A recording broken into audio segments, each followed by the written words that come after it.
live. We are now being live streamed. Now I just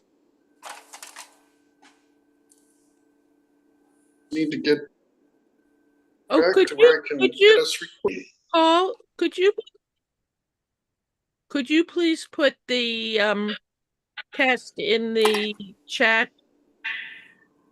I will try and do so. I will try and do that. But I'm mobile right now, and now we're live and recording. So hi, I'm Paul Sugarman with the Instant Shakespeare Company, and today we are doing a reading of The Reign of King Edward III, which is an anonymous play, which many people, most scholars sort of believe is at least mostly by Shakespeare.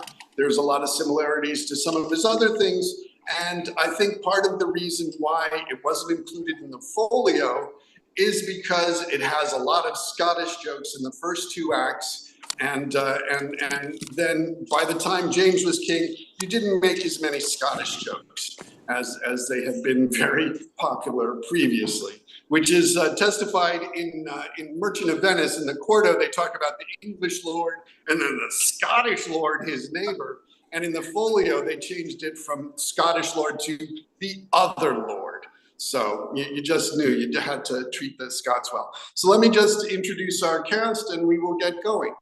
So, there are lots of roles, and there are some people who are just going to, let's start with Azalee, who's just going to be a voice today because she's connecting by phone. Azalee, could you just say hello? Hi, good morning, everyone. Dialing in, just moved, no internet. Thank you for your patience. I'll be reading today Messenger 1, Mariner, First Frenchman, First Herald, and the French Captain. Thank you for having me. All right, thanks for doing it. And Yasha. Hi, I'm reading Artois and some other roles, smaller. I have to look on my phone. At any rate, that's what I'm doing. Thank you.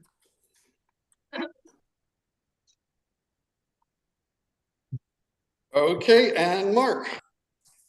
Hi, I'm Mark Gehring. I'm reading Warwick, Polonian Captain, Gaubon de Gras, Salisbury, Third Herald, Prince Charles, and Percy.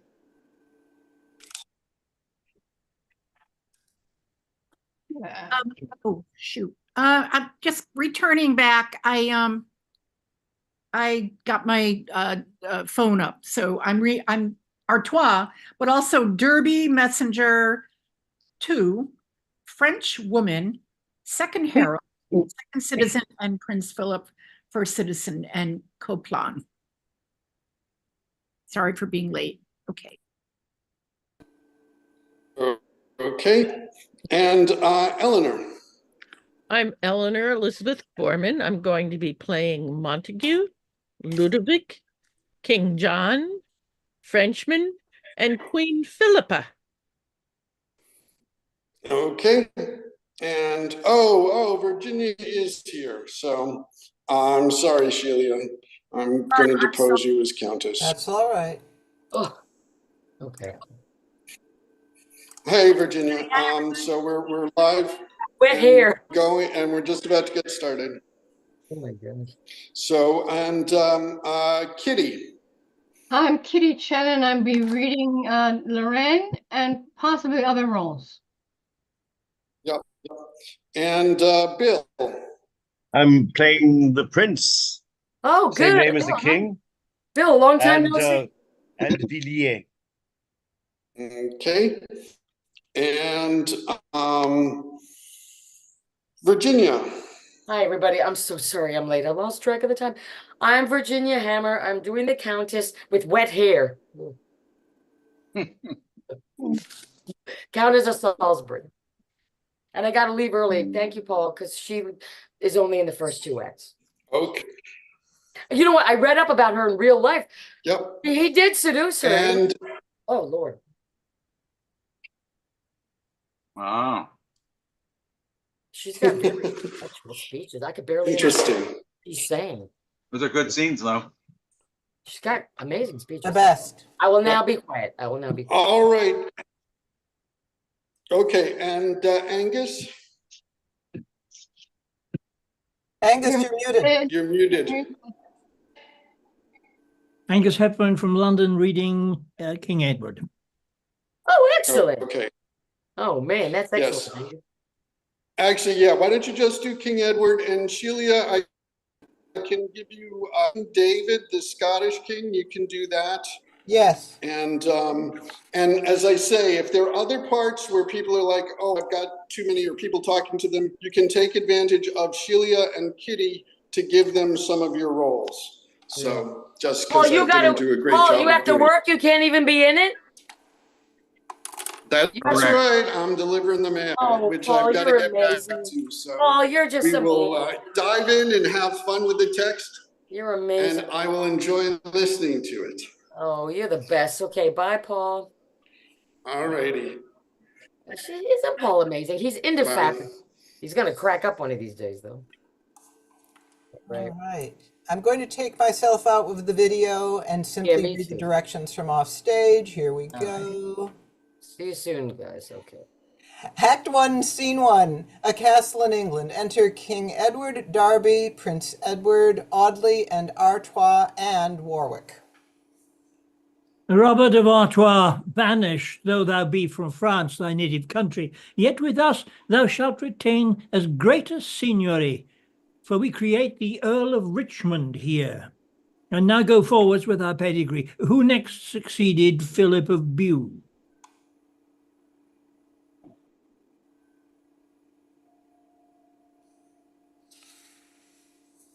Yasha? You're muted. 3 sons. Sorry. Oh, my goodness gracious. Ugh. Okay. 3 sons of his, which all successfully did sit upon their father's regal throne, yet died and left no issue of their loins. But was my mother sister unto those? She was my lord, and only Isabel, with all the daughters that this Philip had, whom afterward your father took to wife, and from the fragrant garden of her womb, your gracious self, the flower of Europe's hope, derived his inheritor to France, but not the rancor of rebellious minds. When thus the lineage of Bue was out, the French obscured your mother's privilege. And though she were the next of blood, proclaimed John of the house of Valois now their king. The reason was, they say the realm of France, replete with princes of great parentage, ought not admit a governor to rule, except he be descended of the male, and that's the special ground of their contempt, wherewith they study to exclude your grace. But they shall find that forged ground of theirs to be but dusty heaps of brittle sand. Perhaps it will be thought a heinous thing that I, a Frenchman, should discover this, but heaven I call to record of my vows. It is not hate, nor any privet wrong, but love unto my country and the right provokes my tongue thus lavish in report. You are the lineal watchman of our peace, and John of Valois indirectly chimes. What then should subjects but embrace their king? Wherein may our duty more be seen than striving to rebate a tyrant's pride and place the true shepherd of our commonwealth? This counsel, Artois, like to fruitful showers, hath added growth unto my dignity, and by the fiery vigour of thy words, hot courage is engendered in my breast, which heretofore was raked in ignorance, but now does mount with golden wings of fame, and will approve fair Isabel's descent, able to yoke their stubborn necks with steel that spurn against my sovereignty in France. You're a messenger. Lord Audley, know from whence? Enter a messenger, Lorraine. The Duke of Lorraine, having crossed the seas, entreats he may have conference with your highness. Admit him, lords, that we may hear the news. Say, Duke of Lorraine, wherefore art thou come?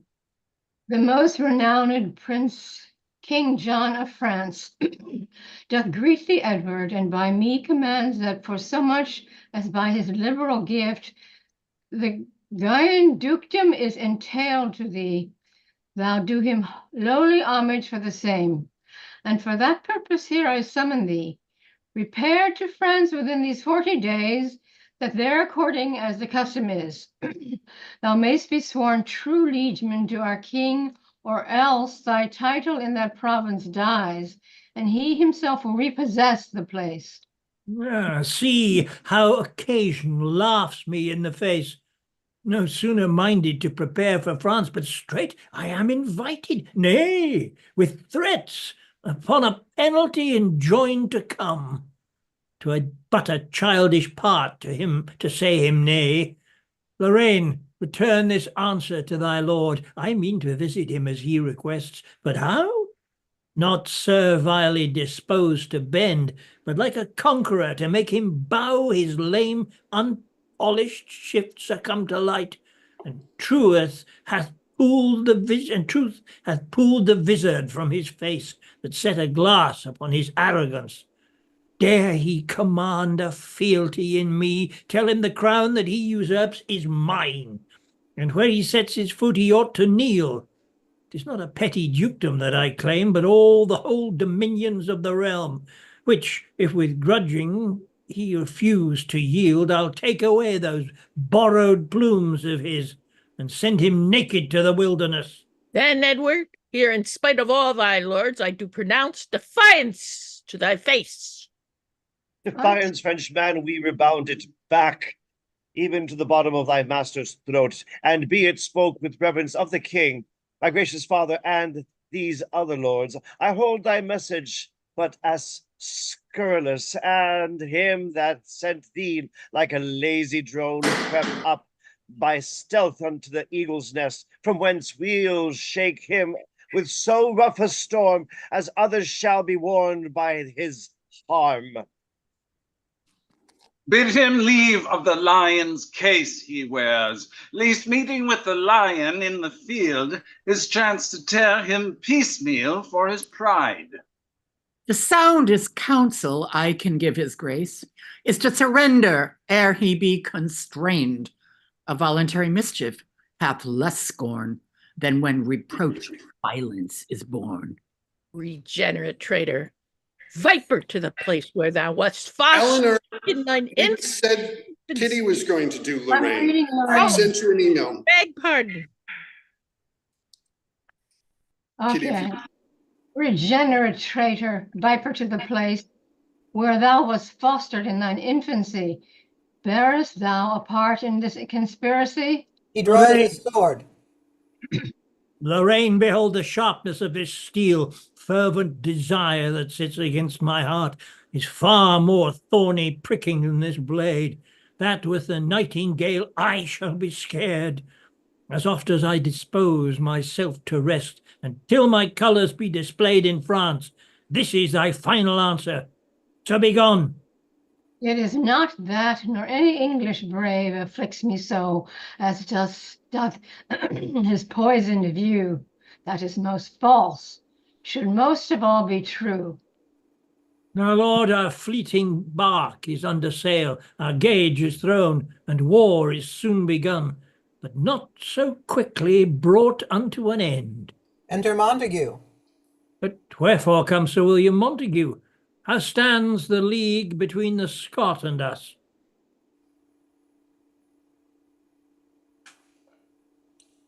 Page 6. What? Page Try 6, to but what page are we on, discern please? my renowned lord. The treacherous king no sooner was informed of your withdrawing of your army back, but straight forgetting of his former other, he made invasion on the bordering towns. Barwick is one, Newcastle spoiled and lost, and now the tyrant hath begirt with siege this castle of Roxborough, wherein enclosed the Countess Salisbury is like to perish. That is thy daughter Warwick, is it not? Whose husband hath in Brittany served so long about the planting of Lord Mountford there? It is, my lord. Ignoble David, hast thou none to grieve, but silly ladies with thy threatening arms? But I will make you shrink your snaily horns. First, therefore, Audley, this shall be thy charge. Go levy footmen for our wars in France, and Ned, take muster of our men-at-arms. In every shire elect a several band. Let them be soldiers of a lusty spirit, such as dread nothing but dishonour's blot. Be wary, therefore, since we do commence a famous war, and with so mighty a nation. Derby, be thou ambassador for us, and to our father-in-law the Earl of Hainault.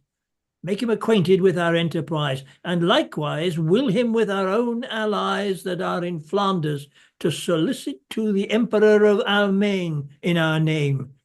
Myself, whilst you are jointly thus employed, will with these forces that I have at hand march, and once more repulse the traitorous Scot. But, sirs, be resolute. We shall have wars on every side. And, Ned, thou must begin. Now to forget thy study and thy books, and ure thy shoulders to an armour's weight. As cheerful sounding as my youthful spleen, this tumult is of war's increasing broils.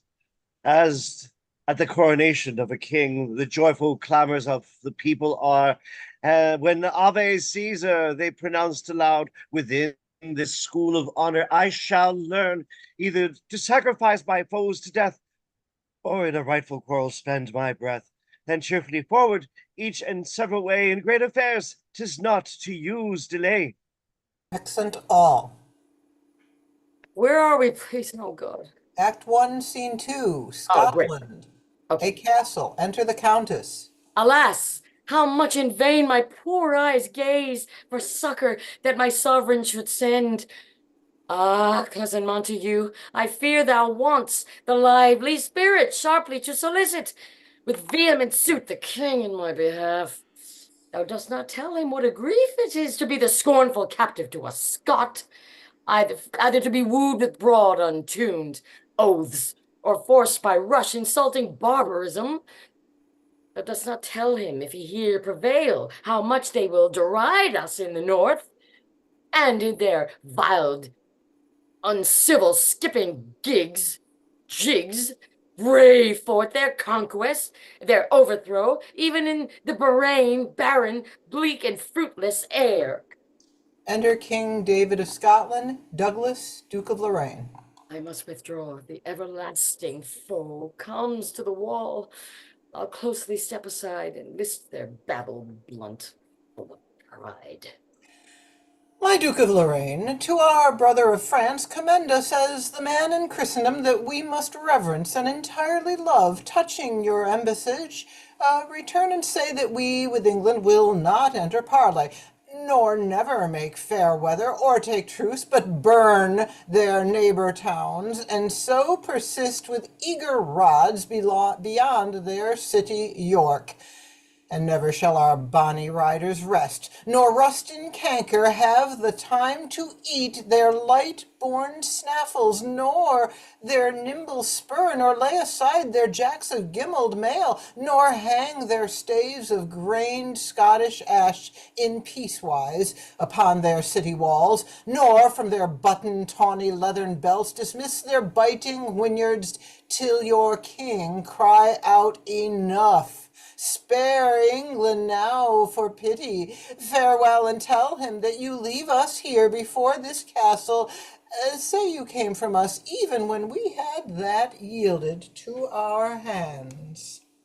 Take my leave, and fairly will return your acceptable greeting to my king. Exit Duke of Lorraine. Now, Douglas, to our former task again for the division of this certain spoil. My liege, I crave the lady, and no more. Nay, soft ye, sir. First I must make my choice, and first I do bespeak her for myself.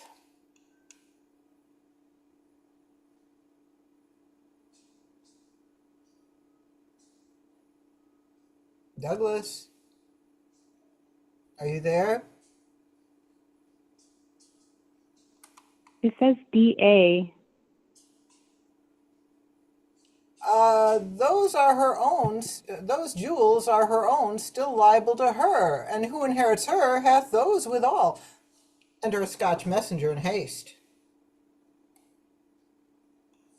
My liege, as we were pricking on the hills to fetch booty, marching hitherward, we might descry a mighty host of men, the sun reflecting on the armor shewed, a field of plate, a wood of picks advanced. Bethink your highness, speedily herein. An easy march within 4 hours will bring the hindmost wreck unto this place, my liege. Dislodge! Dislodge! It is the King of England! Jimmy, my man, saddle my boonie black. Meanst thou to fight? Douglas, we are too weak. I know it well, my liege, and therefore flee. Countess? My lords of Scotland, will ye stay and drink? She mocks at us, Douglas. I cannot endure it. Say, good my lord, which is he must have the lady, and which her jewels? I am sure, my lords, ye will not hence till you have shared the spoils. She heard the messenger and heard us talk, and now that comfort makes her scorn at us. Enter another messenger. My good lords, oh, we are all surprised. After the French ambassador, my liege, and tell him that you dare not ride our York. Excuse it, that your bonny horse is lame. Oh my goodness. King. Is that my line? I think so, yeah. Oh dear, I'm sorry. I have to. No problem, we're all messing up. Yeah, no, I have to change. I apologize. I have to change to another version because I have a cut there, and I apologize. Top of page 12. It's just 2 lines. Oh yeah, as I said, I have to get the right script. It's not even in the one I have. Yeah. He heard that too intolerable grief. Thank Woman, farewell, although I do not stay. Scots people go away. 'Tis not for fear, and yet you run away. Oh, happy comfort. Welcome to our house. The confident and boisterous boasting Scot that swore before my walls they would not back for all the armored power of this land, with faceless fear that ever turns his back, turned hence against the blasting northeast wind, upon the bare report and name of arms. Oh, summer's day, see where my cousin comes. How fares my aunt? We are not Scots. Why do you shut your gates against your friends? Well may I give a welcome, cousin, to thee, for thou comest well to chase my foes from hence. The king himself is come in person hither. Dear aunt, descend and congratulate his highness. How may I entertain his majesty to show my duty and his dignity? Enter King Edward, Warwick, Artois with others. What, are the stealing foxes fled and gone before we could uncouple at their heels? They are, my liege, but with a cheerful cry, hot hounds and hardy chase them at the heels. Enter Countess. Countess Warwick, is it not? Even she, liege, whose beauty tyrants fear, as a May blossom with pernicious winds hath sullied, withered, overcast, and done. Hath she been fairer, Warwick, than she is? My gracious king, fair is she not at all, if that herself were by to stain herself, as I have seen her when she was herself. What strange enchantment lurk in those her eyes, when they excel this excellence they have, that now her dim decline hath power to draw my subject eyes from pursing majesty to gaze on her with doting admiration. In duty lower than the ground I kneel, and for my dull knees bow my feeling heart to witness my obedience to your highness, with many millions of a subject's thanks, for this your royal presence, whose approach hath driven war and danger from my gate. Ladies, stand up. I come to bring thee peace, however thereby I have purchased war. No war to you, my liege. The Scots are gone and gallop home towards Scotland with their hate. The least yielding here, I pine in shameful love. Come, we'll pursue the Scots. Our toys away. A little while, my gracious sovereign, stay, and let the power of a mighty king honor our roof. My husband in the wars, when he shall hear it, will triumph for joy. Then, dear my liege, how niggard, now nigger not thy state, being at the wall, enter our homely gate. Pardon me, Countess, I will come no near. I dreamed tonight of treason, and I fear. Far from this place let ugly treason lie. No further off than her conspiring eye, which shoots infected poison in my heart, beyond repulsive wit or cure of art. Now in the sun alone it doth not lie, with light to take light from a mortal eye. For here today's stars that mine eyes would see, more than the sun steals mine own light from me. Contemplative desire, desire to be in contemplation that may master thee. Warlike Artois, to horse, and let's away. What but I speak to make my sovereign stay? What needs a tongue to such a speaking eye that more persuades than winning oratory? Let not thy presence, like the April sun, flatter our earth, and suddenly be done. More happy do not make our outward wall than thou wilt grace our inner house withal. Our house, my liege, is like a country swain, whose habit rude, and manners blunt and plain, presages naught, yet inly beautified with bounty's riches, and fair hidden pride. For where the golden ore doth buried lie, the ground, undecked with nature's tapestry, seems barren, sere, unfertile, fruitless, dry. And where the upper turf of earth doth boast, his pride perfumes and party-colored cost. Delve there, and find this issue and their pride to spring from ordure and corruption's side. But to make up my all too long compare, these ragged walls no testimony are what is within, but like a cloak doth hide from weather's west the under-garnished pride. More gracious than my terms can let thee be, entreat thyself to stay a while with As me. wise, as fair, what fond fit can be heard when wisdom keeps the gate as beauty's guard? Countess, albeit my business urgeth me, it shall attend while I attend on thee. Come on, my lords, here will I host tonight. Exeunt. Act 2, Scene 1, enter Lodwick. I might perceive his eye in her eye lost, his care to drink her sweet tongue's utterance in changing passion like inconstant clouds that rack upon the carriage of the winds, increase and die in his disturbed cheeks. Lo, when she blushed, even then did he look pale, as if her cheeks, by some enchanted power, attracted had the cherry blood from his. Anon, with reverent fear, when she grew pale, his cheek put on their scarlet ornaments, but no more like her oriental red than brick to coral or live things to dead. Why did he then thus counterfeit her looks? If she did blush, 'twas tender, modest shame, being in the sacred presence of a king.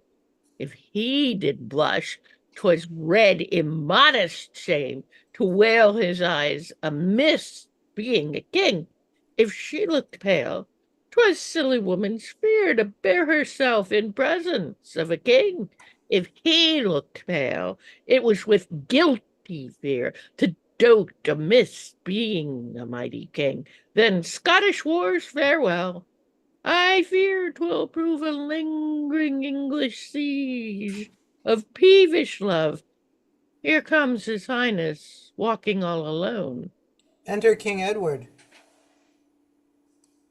She is grown more fairer far since I came thither, her voice more silver every word than other, her wit more fluent. What a strange discourse unfolded she of David and his Scots. Even thus, quoth she, he spake, and then spoke broad with epithets and accents of the Scot, but somewhat better than the Scot could speak. And thus, quoth she, and answered then herself, for who could speak like her but she herself? Breathes from the wall an angel's note from heaven of sweet defiance to her barbarous foes. When she would talk of peace, methinks her tongue commanded war to prison. When of war it wakened Caesar from his Roman grave to hear war beautified by her discourse. Wisdom is foolishness, but in her tongue beauty is slander. But in her fair face there is no summer, but in her cheerful looks nor frosty winter, but in her disdain. I cannot blame the Scots that did besiege her, for she is all the treasure of our land. But call them cowards that they ran away, having so rich and fair a cause to stay. Art thou thee, Lockwood? Give me ink and paper. I will, my liege. And bid the lords hold on their play at chess, for we will walk and meditate alone. I will, my sovereign. This fellow is well read in poetry, and hath a lusty and persuasive spirit. I will acquaint him with my passion, which he shall shadow with a veil of lawn, through which the Queen of Beauty's queen shall see, herself the ground of my infirmity. Enter Lodwick. Hast thou pen, ink, and paper ready, Lodwick? Ready, my liege. Then in the summer arbour sit by me. Make it our council house or cabinet, since green our thoughts, green be the conventicle, where we will ease us by disburdening them. Now, Lodwick, invocate some golden muse to bring thee hither an enchanted pen, that may for size set down true size indeed. Talking of grief, to make thee ready gone, and when thou writest of tears, encouch the word before and after with such sweet laments that it may raise drops in a tortoise eye, and make a flint heart Scythian pitiful. For so much moving hath a poet's pen. Then, if thou be a poet, move thou so, and be enriched by thy sovereign love. For if the touch of sweet concordant strings could force attendance in the ears of hell, how much more shall the strains of poets' wit beguile and ravish soft and human minds? To whom, my lord, shall I direct my style? To one that shames the fair and sots the wise, whose body is an abstract or a brief, contains each general virtue in the world. Better than beautiful thou must begin, devised for fair a fairer word than fair, and every ornament that thou wouldst praise, fly at a pitch above the soar of praise. For flattery, fear thou not to be convicted, for were thy admiration 10 times more, 10 times 10,000 more thy worth exceeds, of that thou art to praise their praises worth. Begin, I will to contemplate the while. Forget not to set down how passionate, how heartsick, and how full of languishment her beauty makes me. Write I to a woman? What beauty else could triumph on me? Or who but women do our love lies greet? What thinkst thou, I did bid thee praise a horse? Of what condition or estate she is, 'twere requisite that I should know, my lord.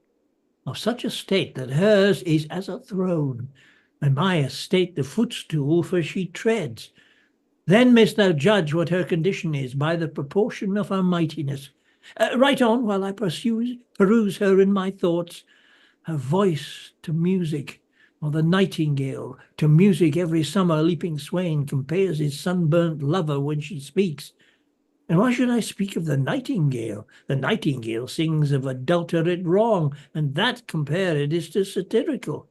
For sin, though sin would not be so esteemed, but rather virtue sin virtue deemed.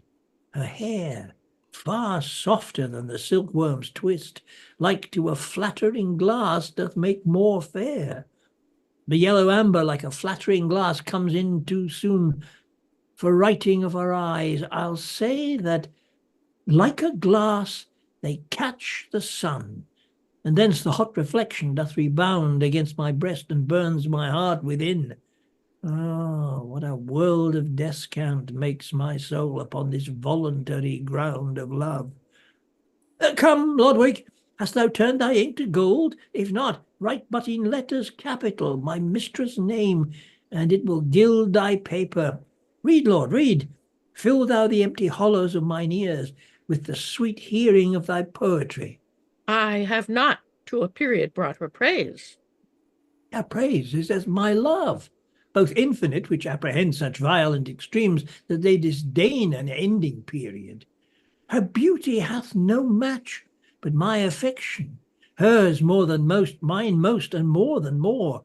Hers more to praise than tell the sea by drops, nay, more than drop the massy earth by sands, and by said, print them in memory.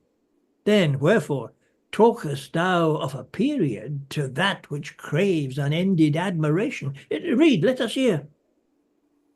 More fair and chaste than is the Queen of Shades. That love hath two faults gross and palpable. Comparest thou her to the pale Queen of Night, who being set in dark seems therefore light? What is she when the sun lifts up his head, but like a fading taper, dim and dead? My love shall brave the eye of heaven at noon, and being unmasked, outshine the golden sun. What is the other fault, my sovereign lord? Read over the line again. More fair and chaste. I did not bid thee talk of chastity, to ransack so the treason of our mind, for I had rather have her chaste than chaste. Out with the moon in line, I will none of it, and let me have her hair likened to the sun. Say she hath thrice more splendour than the sun, that her perfections emulates the sun, that she breeds sweets as plenteous as the sun, that she doth thaw cold winter like the sun, that she doth cheer fresh summer like the sun, that she doth dazzle gazers like the sun, and in this application to the sun bid her be free and general as the sun, who smiles upon the basest weed that grows, as lovingly as on the fragrant rose. Well, let's see what follows that same moonlight line. More chaste, more fair and chaste than is the lover of shades, more bold in constancy. Well, in constancy, then who? Than Judith was. Oh, monstrous line! Put in the next a sword, and I shall woo her to cut off my head. Blood, good Ludwig, let us hear the next. There's all that yet is done. I thank thee, then thou hast done little ill. One is done is passing ill. Now let the captain talk of boisterous war, the prisoner of immured dark constraint. The sick man best sets down the pangs of death, the man that starves the sweetness of a feast, the frozen soul, the benefit of fire. And every grief his happy opposite. Love cannot sound well, but in lovers' tongues. Oh, give me the pen and paper, I will write. Ah, but soft, here comes the treasurer of my spirit. Lodwick, thou knowest not how to draw a battle. These wings, these flankers, and these squadrons argue in thee defective discipline. Thou should have placed this here, this other here. Pardon my boldness, my thrice gracious lords.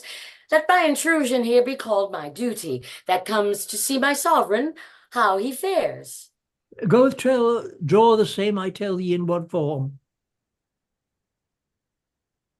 I go. Sorry I am to see my liege so sad.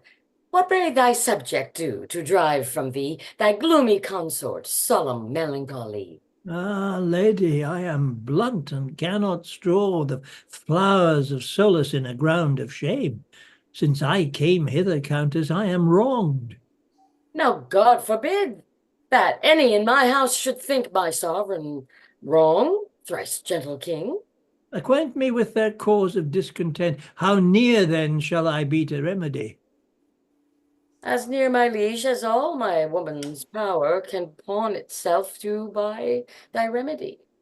If thou speakst true, then I have my redress. Engage thy power to redeem my joys, and I am joyful, Countess, else I die. I will, my liege. Swear, Countess, that thou wilt. By heaven, I will. Then take thyself a little way aside, and tell thyself a king doth dote on thee.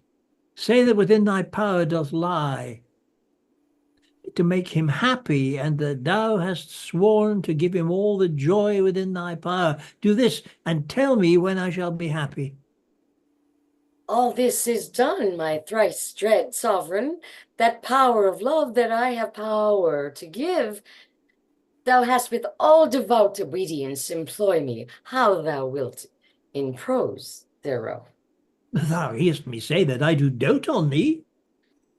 If on my beauty take it, if thou canst, though little I do prize it 10 times less. If on my virtue take it, if thou canst, for virtue's store by giving doth augment, be it on what it will that I can give, and thou canst take away, inherit it. It is thy beauty that I would enjoy. Oh, were it painted, I would wipe it off and dispossess myself to give it thee. But, sovereign, it is soldered to my life, and one and both for like an humble shadow, it haunts the sunshine of my summer's life. But thou mayst leave it me to sport withal.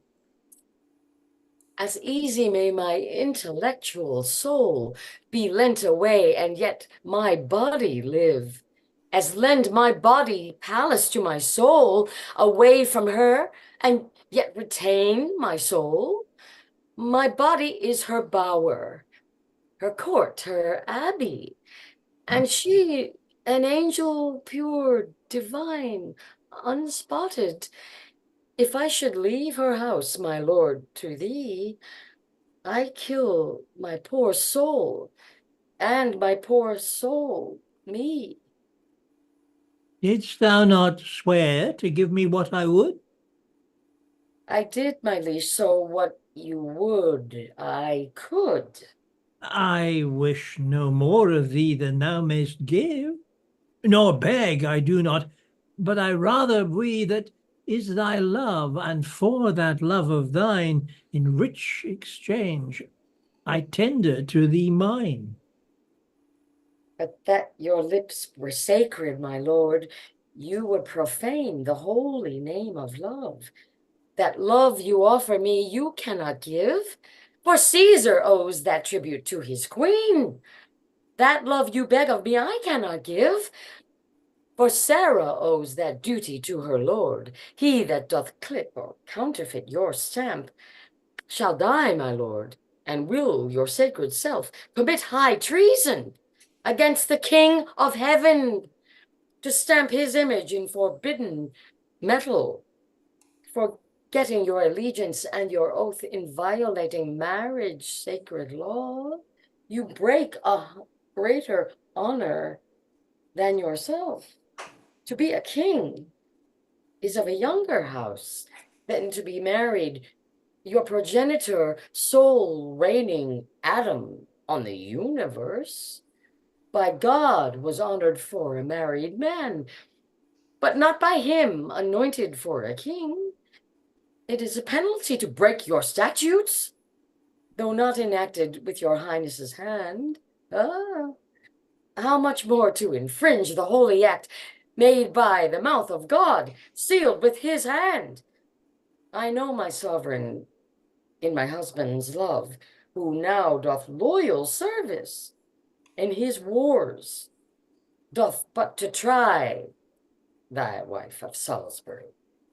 Whether she will hear a wanton's tale or no, lest being thereon guilty by my stay, from that, not from my liege, I turn away. She exits. Whether is her beauty by her words divine, or are her words sweet chaplains to her beauty? Like as the wind doth beautify a sail, and as a sail becomes the unseen wind, so do her words, her beauties, beauty words.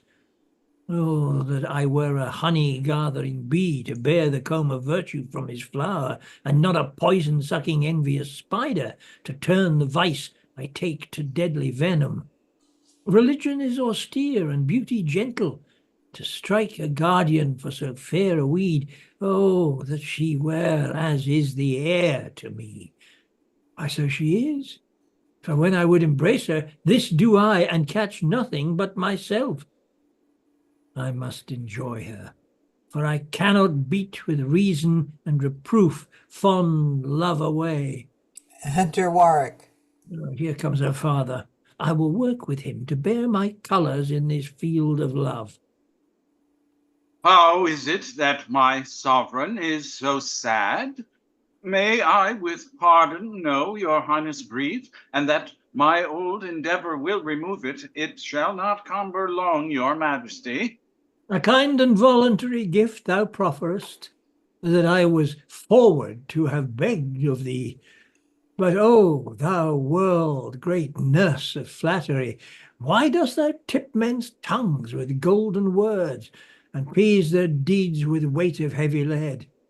That fair performance cannot follow promise, nor that a man might hold the heart's closed book, and choke the lavish tongue when it doth utter the breath of falsehood not corrected there.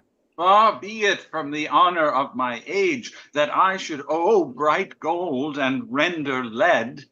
Age is a cynic, not a flatterer. I say again that if I knew your grief, and that by me it may be lessened, my proper harm should buy your highness good. These are the vulgar tenders of false men that never pay the duty of their words.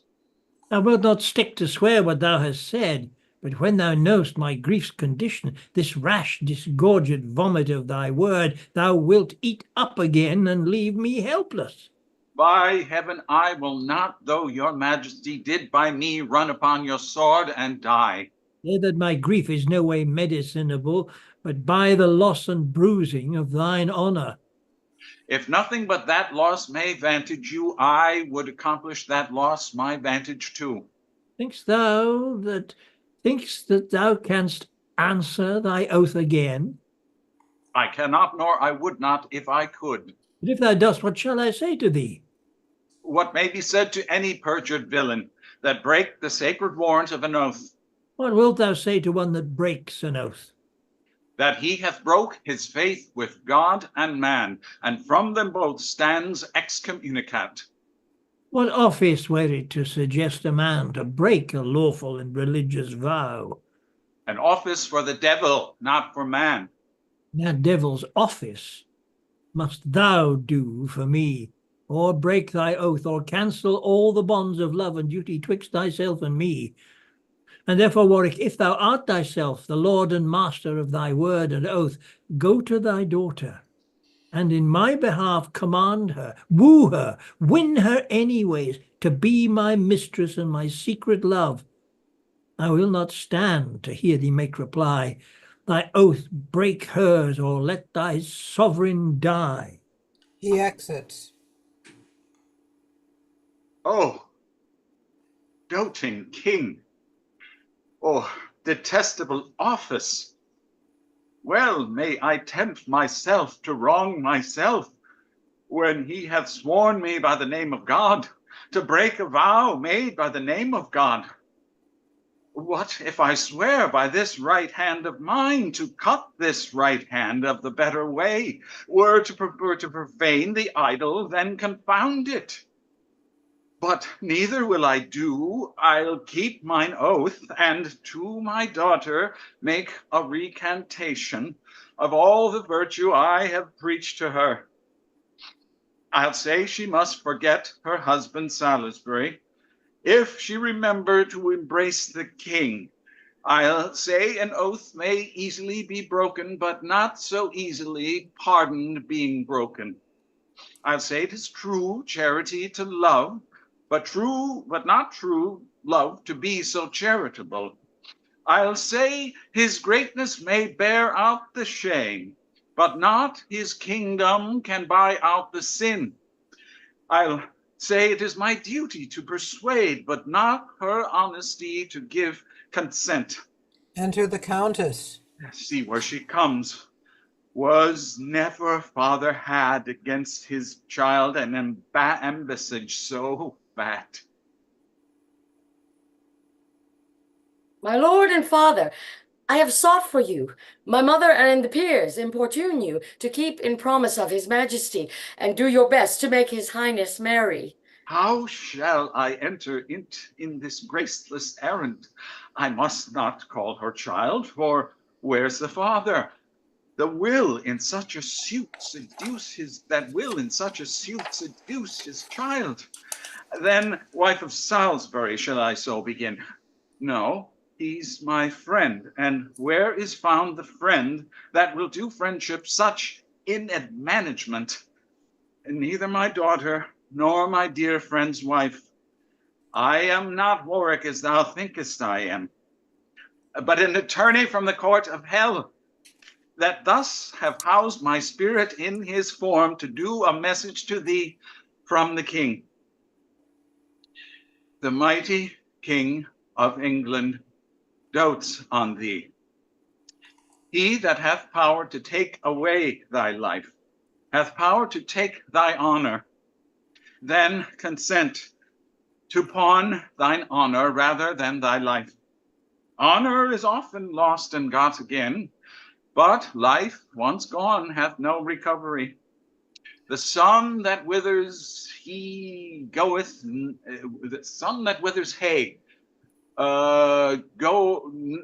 doth nourish grass. The king that would disdain thee will advance thee.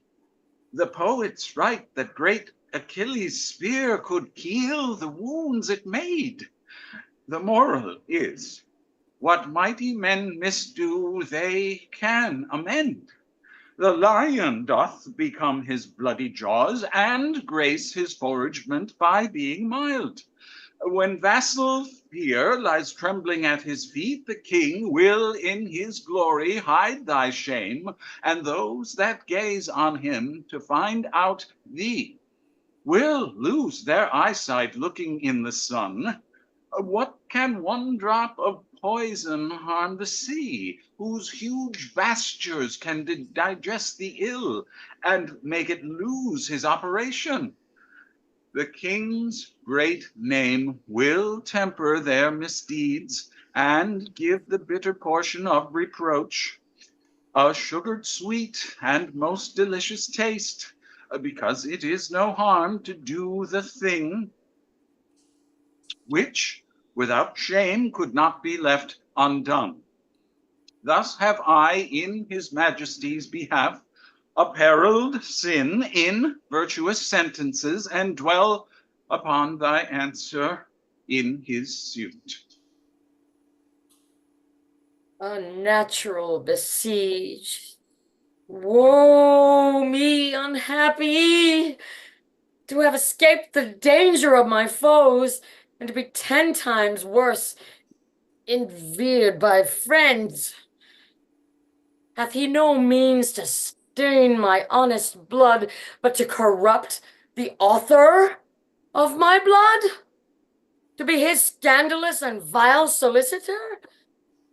No marvel though the branches be then infected, when poison hath encompassed the root. No marvel though the leprous infant die, when the stern dame envenometh the dug. Why then give sin a passport to offend, and youth the dangerous reign of liberty?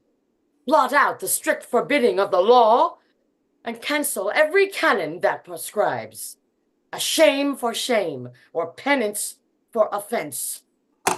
No, let me die, if his too boisterous will have it so, before I will consent to be an actor in his graceless lust. Why, now thou speakest as I would have thee speak, and mark how I unsay my words again. Oh, An honorable grave is more esteemed than the polluted closet of a king. The greater man, the greater is the thing, be it good or bad, that he shall undertake. An unreputed mote flying in the sun presents a greater substance than it is. The freshest summer's day doth soonest taint the loathed carrion that it seems to kiss. Deep are the blows made with a mighty axe, that sin doth 10 times aggravate itself that is committed in a holy place. An evil deed done by an authority is sin and subornation. Deck an ape in tissue, and the beauty of the robe adds but the greater scorn unto the beast. A spacious field of reasons could I urge between his gloomy daughter and thy shame, that poison shows worst in a golden cup. Dark night seems darker by the lightning flash. Lilies that fester smell far worse than weeds, and every glory that inclines to sin, the shame is treble by the opposite. So leave I with my blessing in thy bosom, which then convert to a most heavy curse, when thou convertest from honor's golden name to the black faction of bed-blotting shame. I'll follow thee, and when my mind turns so, my body sink, my soul in endless woe. Oh, Exeunt. Act 2, Scene 2. Enter at one door, Darby from France. At another door, Audley with a drum. Right, noble Audley, well encountered here. How is it with our sovereign and his peers? 'Tis full a fortnight since I saw his highness. What time he sent me forth to muster men, which I accordingly have done, and bring them hither in fair array before his majesty. What news, my lord, of Derby from the emperor? As good as we desire. The emperor hath yielded to his highness friendly aid, and makes our king Leviathan general in all his lands and large dominions. Then via for the spacious bounds of France. What does his highness leave to hear these news? I have not yet found time to open them. The king is in his closet malcontent, for what I know not, but gave in charge, till after dinner. None should interrupt him. The Countess Salisbury and her father Warwick, Artois, and all look underneath the brows. Undoubtedly, then something is amiss. Enter the king.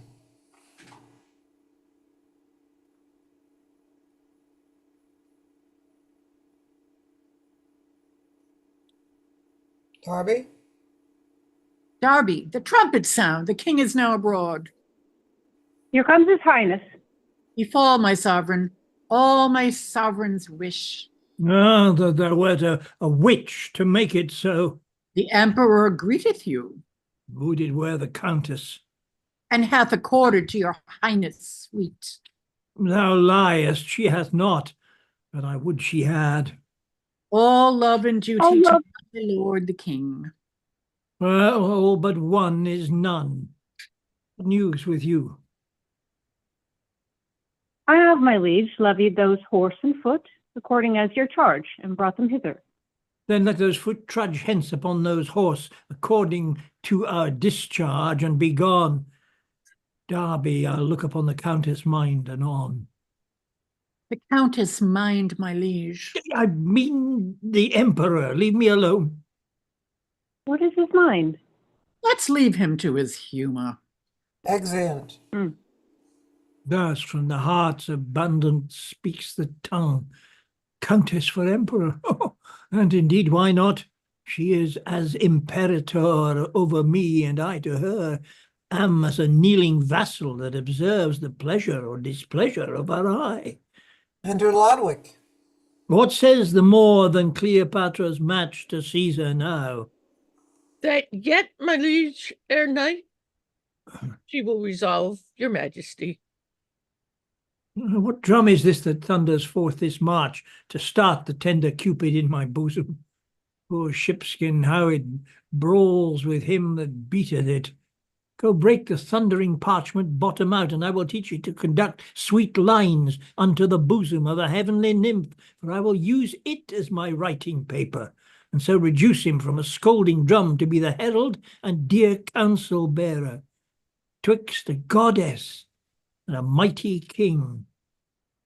Go bid the drummer learn to touch the lute, or hang him in the braces of his drum. For now we think it an uncivil thing to trouble heaven with such harsh resounds. Away! Exit. The quarrel that I have requires no arms, but these of mine, and these shall meet my foe in a deep march of penetrable groans. My eyes shall be my arrows, and my sighs shall serve me as the vantage of the wind, to whirl away my sweetest artillery. Ah, but alas, she wins the son of me, for that is she herself, and thence it comes that poets tear me, the wanton warrior blind. But love hath eyes as judgment to his steps, till too much loved glory dazzles them. How now? Enter Lodwick. My liege, the drum that stroked the lusty march stands with Prince Edward, your thrice valiant son. Enter Prince Edward. I see the boy. Oh, how his mother's face, modelled in his, corrects my strayed desire, and rates my heart and chides my thievish eye, who being rich enough in seeing her, yet seek elsewhere. And basest theft is that which cannot cloak itself in poverty. Now, boy, what news? I have assembled, my dear lord and father, the choicest buds of all our English blood for our affairs to France, and here we come to take direction from your majesty. Still do I see in him delineate his mother's visage. Those his eyes are hers, who, looking wistly on me, make me blush.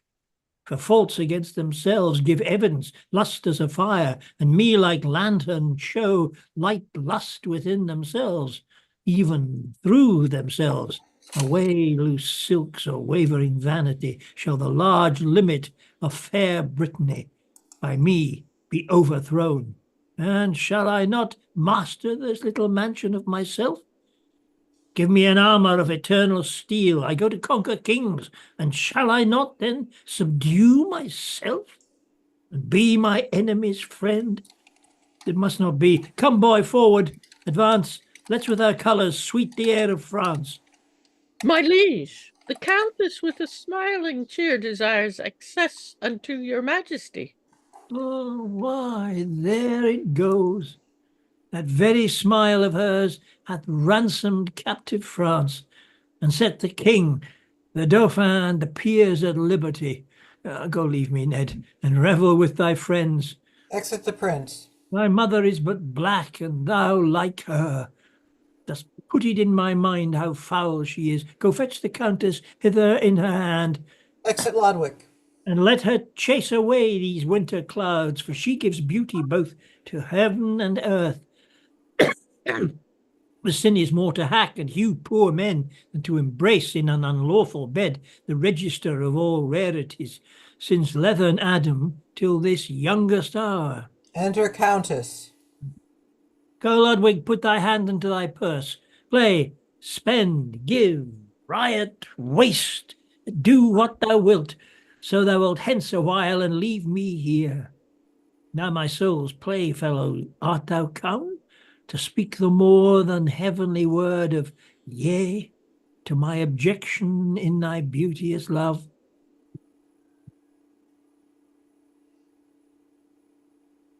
Countess?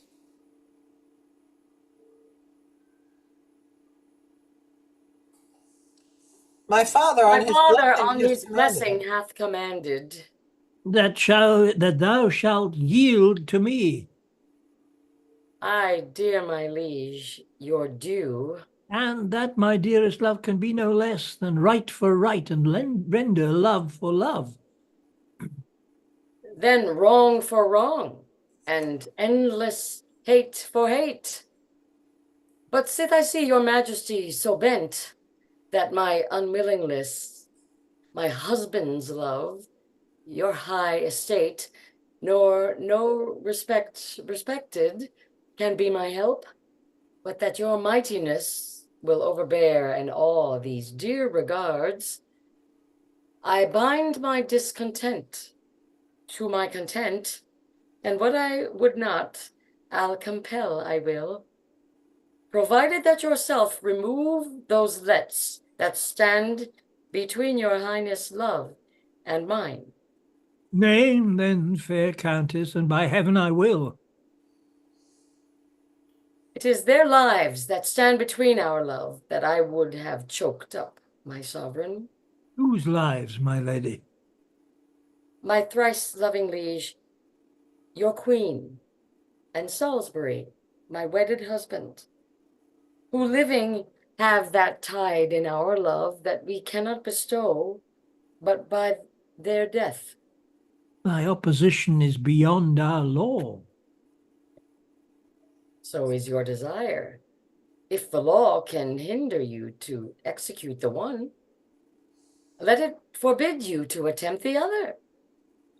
I cannot think you love me as you say, unless you do make good what you have sworn.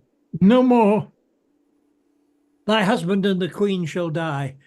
Fairer art thou by far than Hero was, beardless Leander not so strong as I. He swum an easy current for his love, but I will throng a Hellespont of blood to arrive at Cestus where my hero lies. Nay, you'll do more. You'll make the river too, with their heart's bloods that keep our love asunder, of which my husband and your wife are twain. Thy beauty makes them guilty of their death, and gives in evidence that they shall die, upon which verdict I, their judge, condemn them. Oh, perjured beauty, more corrupted judge, when to the great star chamber o'er our heads the universal sessions calls to count this packing evil, we both shall tremble for it. What says my fair love? Is she resolute? Resolute to be dissolute, and therefore this: keep but thy word, great king, and I am thine. Stand where thou dost. I'll part a little from thee, and see how I will yield me to thy hands. Hereby that my side doth hang my wedding knifes, take thou the one, and with it kill thy queen, and learn by me to find her where she lies, and with this other I'll dispatch my love, which now lies fast asleep within my heart. When they are gone, then I'll consent to love. Stir not, lascivious king, to hinder me. My resolution is more nimbler far than thy prevention can be in my rescue. And if thou stir, I strike. Therefore stand still, and hear the choice that I will put thee to.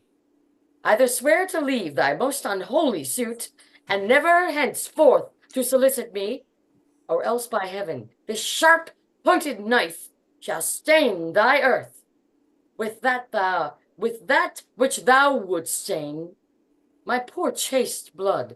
Swear, Edward, swear, or I will strike and die before thee here. Even by that power I swear that gives me now the power to be ashamed of myself, I never mean to part my lips again in any word that tends to such a suit. Arise, true English lady, whom our isle may better boast of than ever Roman might. of her whose ransacked treasury thou tasked the vain endeavour of so many pens. Arise and be my fault, thy honour's fame, which after ages shall enrich thee with. I am awakened from this idle dream. Warwick, my son, Derby, Artois, and Audley, brave warriors all, where are you all this while? Enter all. Warwick, I make thee warden of the north. Thou, Prince of Wales, and Audley, straight to sea. Scour to New Haven, there some stay for me. Myself, Artois, Derby will through Flanders to greet our friends there, and to crave their aid. This night will scarce suffice me to discover my folly's siege against a faithful lover. For ere the sun shall guide the eastern sky, we'll wake him with our martial harmony. Exeunt. Bye, Act everyone. I gotta go. You're all so wonderful. I'm sorry I gotta go. Love you. Bye. Bye. It's such a great play. Ugh. Everybody keep cool. Bye. Bye. Act 3. Scene 1. Enter King John of France, his 2 sons, Charles of Normandy and Philip, and the Duke of Lorraine. Here to our navy of 1,000 sail have made a breakfast to our foe by sea. Let us encamp to wait their happy speed. Lorraine, what readiness is Edward in? How hast thou heard that he's provided is of martial furniture for this exploit? To lay aside unnecessary soothing, and not to spend the time in circumstance, 'tis brew it for a certainty, my lord, that he's exceeding strongly fortified. His subjects flock as willingly to war as if unto a triumph they were led.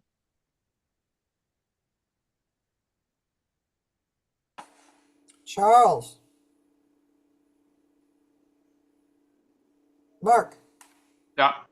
England was wont to harbor malcontents, bloodthirsty and seditious cattle, spendthrifts and such as gape for nothing else, but changing and alteration of the state, and it is possible that they are now so loyal in themselves.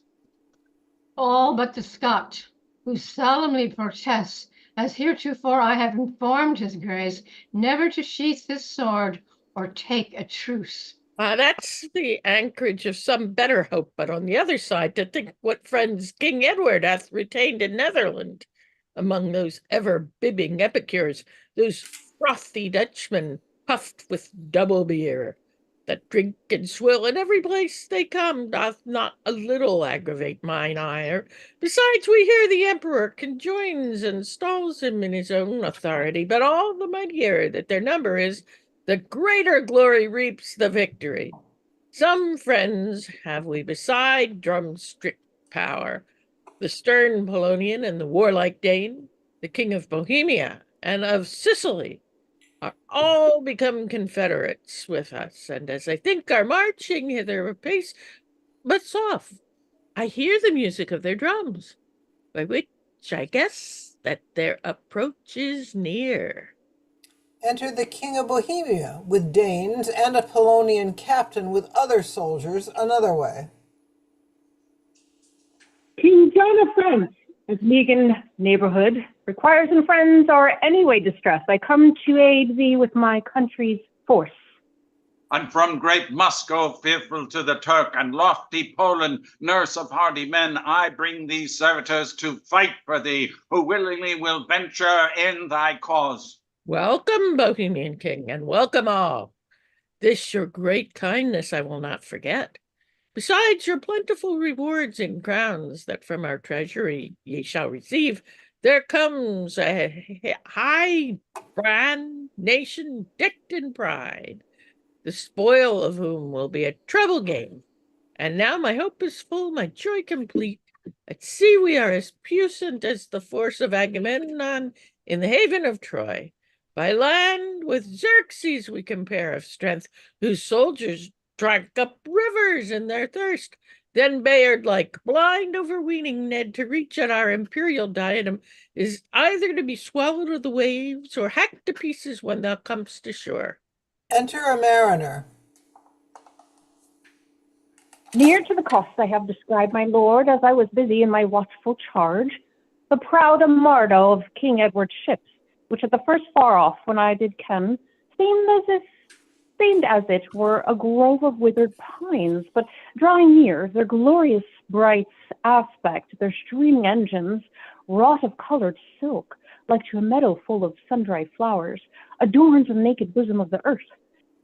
Majestical the order of their course, figuring the horn skirkle of the moon, and on the top gallant of the admiral, and likewise all the handmaids of his train.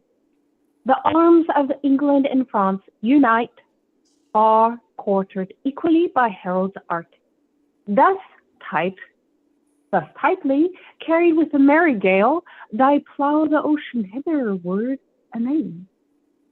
Dare he already crop the flower de luce?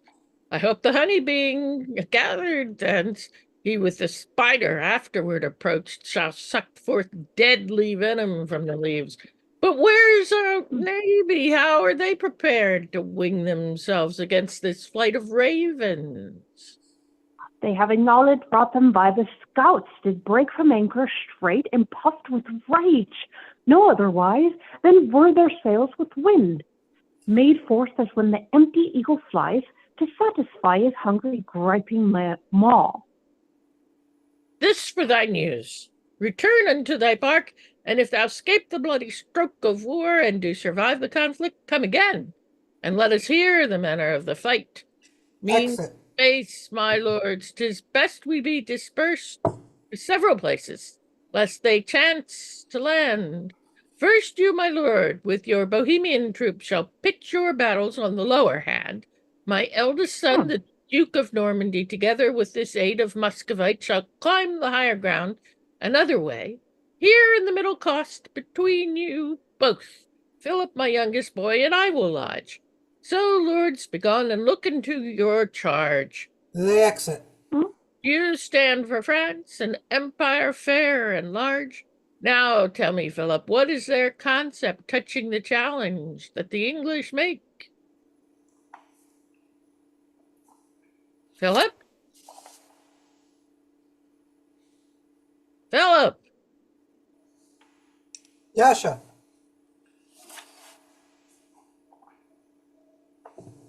I say, my lord, claim Edward what he can, and bring he near so plain a pedigree, 'tis you are in possession of the crown.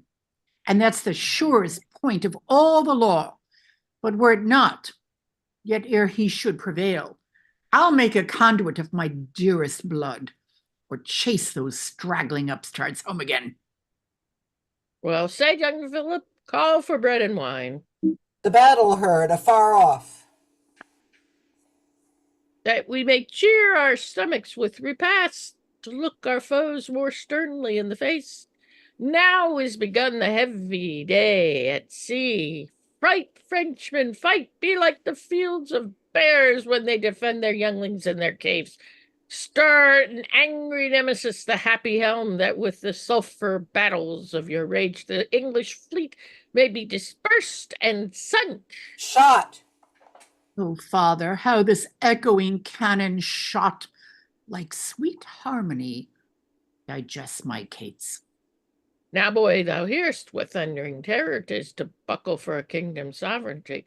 The earth with giddy trembling when it shakes, or when the exhalations of the air breaks in extremity of lightning flash, affrights not more than kings when they dispose to show the rancor of their high swollen hearts. Retreat is sounded. Is sounded, one side hath the worst. Oh, if it be the French sweet fortune turn, and in thy turning change the forward winds, that with advantage of a savoring sky our men may vanquish and thither fly. Enter mariner. My heart misgives. Say, mirror of peril, death, to whom belongs the honor of this day? Relate, I pray thee, if thy breath will serve, the sad discourse of this discomfiture. I will, my lord. My gracious sovereign France hath ta'en the foil, and boasting Edward triumphs with success. These iron-hearted navies, when last I was reported to your grace, both full of angry spleen, of hope and fear, hasting to meet each other in the face. At last, conjoined, and by their admiral, our admiral, encountered Mamie shot. By this the other that beheld these twain, give earnest penny of a further wrack. Like fiery dragons took their haughty flight, and likewise meeting from their smoky wounds, since many grim ambassadors of death, then gan the day to turn to gloomy night. And bargains did as well increase the quick, as those that were but newly reft of life, who leisure served her friends to bid farewell. And it had the hideous noise was such as etched to others, being deaf and dumb, purple the sea, which channel filed as fast, with streaming gore that from the main fell, as did her gushing moisture break into the cranny cleftures of the through shut planks. Here flew ahead, dissevered from the trunk. Their mangled arms and legs were lost, tossed aloft, as when a whirlwind takes the summer dust and scatters it in the middle of the air. Then might you see the reeling vessel split and tottering sink into the ruthless cloud, until their lofty tops were seen no more. All ships were tried, both for defense and hurt, and now the effect of valor and of force, of resolution and of cowardice we lively pictured, how the one for fame, the other by compulsion laid about. Much did the Nonparilla, that brave ship, so did the black snake of Bullen, that which a bonnier vessel never yet spread sail. But all in vain, both sun, the wind and tide, revolted all unto our foe men's side. That we perforce were fain to give them away, and they are landed thus. My tale is done.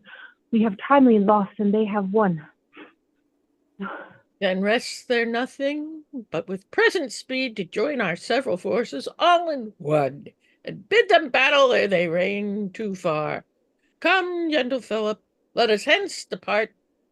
This soldier's words have pierced thy father's heart.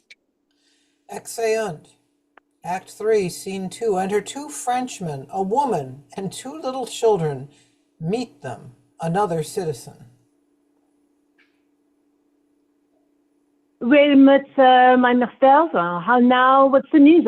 Wherefore are you laden thus with stuff? What is this quarter day that you are moving, carry baggage too? Quarter day, aye, and at quartering pay, I fear. Have we not heard the news that flies abroad? What news? How the French navy is destroyed at sea, and that the English army has arrived. Oh, what then? What then, quoth you? Why, it's not time to fly when envy and destruction are so nigh. I'll content thee, man. There are fair enough from France, and will be met, I want you to their custom, before they break so far into the realm. Aye. So the grasshopper doth spend the time in mirthful jollity till winter come, and then too late he would redeem his time when frozen cold hath nipped his careless head. He that no sooner will provide a cloak than when he sees it doth begin to rain, may peradventure for his negligence be thoroughly washed when he suspects it not. We have that charge, and such a train as this must look in time to look for them, and us when we would, we cannot be relieved. Be like you then, despair of ill success, and think your country will subjugate. We cannot tell. 'Tis good to fear the worst. You'd rather fight than like unnatural sons. Forsake your loving parents in distress. Hush! They that have already taken arms are many fearful millions in respect of that small handful of our enemies, but 'tis a rightful quarrel must prevail. Edward is son unto our late king's sister, where John Valois is 3 degrees removed.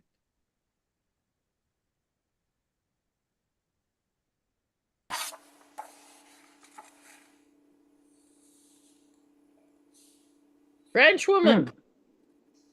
Ah oui, bon, excusez-moi, besides all that goes our prophecy abroad on, published by one that was a friar once, whose orators have many times proved true, and now he says the time will shortly come. When as a lion roused in the vest franche, carry hence the fleur de lis en France, diese Kanzel je en sochlag, sarmezes, streik many franchement, cool unto the heart. And By our a French countryman, escape the flame, fall numberless upon these soldiers' pikes. 3 ways these dreadful ministers of wrath do tread the messieurs of their tragic march. Upon the right hand comes the conquering king. On the left is hot, unbridled sun, and in the midst our nation glittering host, all which, though distant, yet conspire in one to leave a desolation where they come. Fly, therefore, citizens, if you be wise. Seek out some habitation further of. Here, if you stay, your wives will be abused. Your treasure, shod before your weeping eyes. Shelter you yourselves for now, the storm doth rise. Way, methinks I hear the drums. Ah, wretched France, I greatly fear thy fall. Thy glory shaketh like a tottering wall. Exeunt. Act 3, Scene 3. Enter King Edward and the Earl of Derby with soldiers and Goban de Gray. Where's the Frenchman by whose cunning guide we found the shallow of this river sun, and had direction how to pass the sea? Here, my good lord. How art thou called? Tell me their name. Gorbin de Gras, if please your excellence. Then, Gobin, for the service thou hast done, we here enlarge and give thee liberty, and for recompense, beside this good, thou shalt receive 500 marks in gold. I know not how we should have met our son, whom now in heart I wish I might behold. Enter Artois. Good news, my lord. No, that's Artois. Welcome, fair prince. How hast thou sped, my son, since thy arrival? No, it's good. Good news, my lord. Artois, good news, my lord.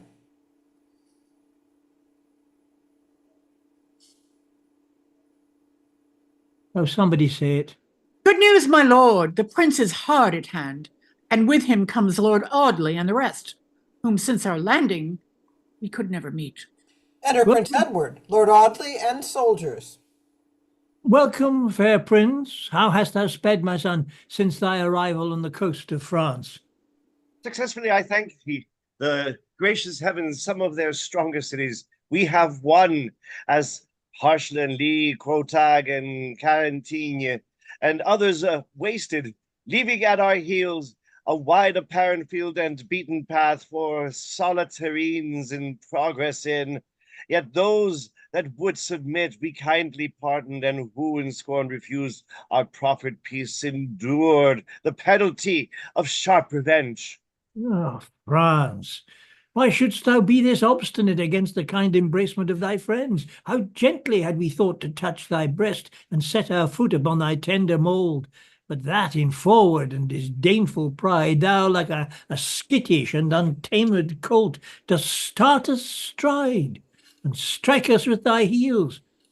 But tell me, Ned, in all thy warlike course, hast thou not seen the usurping King of France? Yes, my good lord, and not 2 hours ago, with a full 100,000 fighting men upon the one side with the river's bank, and on the other both his multitudes. I feared he would have cropped our smaller power, but happily perceiving your approach, he hath withdrawn himself to Cressy plains, where, as it seemeth, he by his good array, he means to bid us battle presently.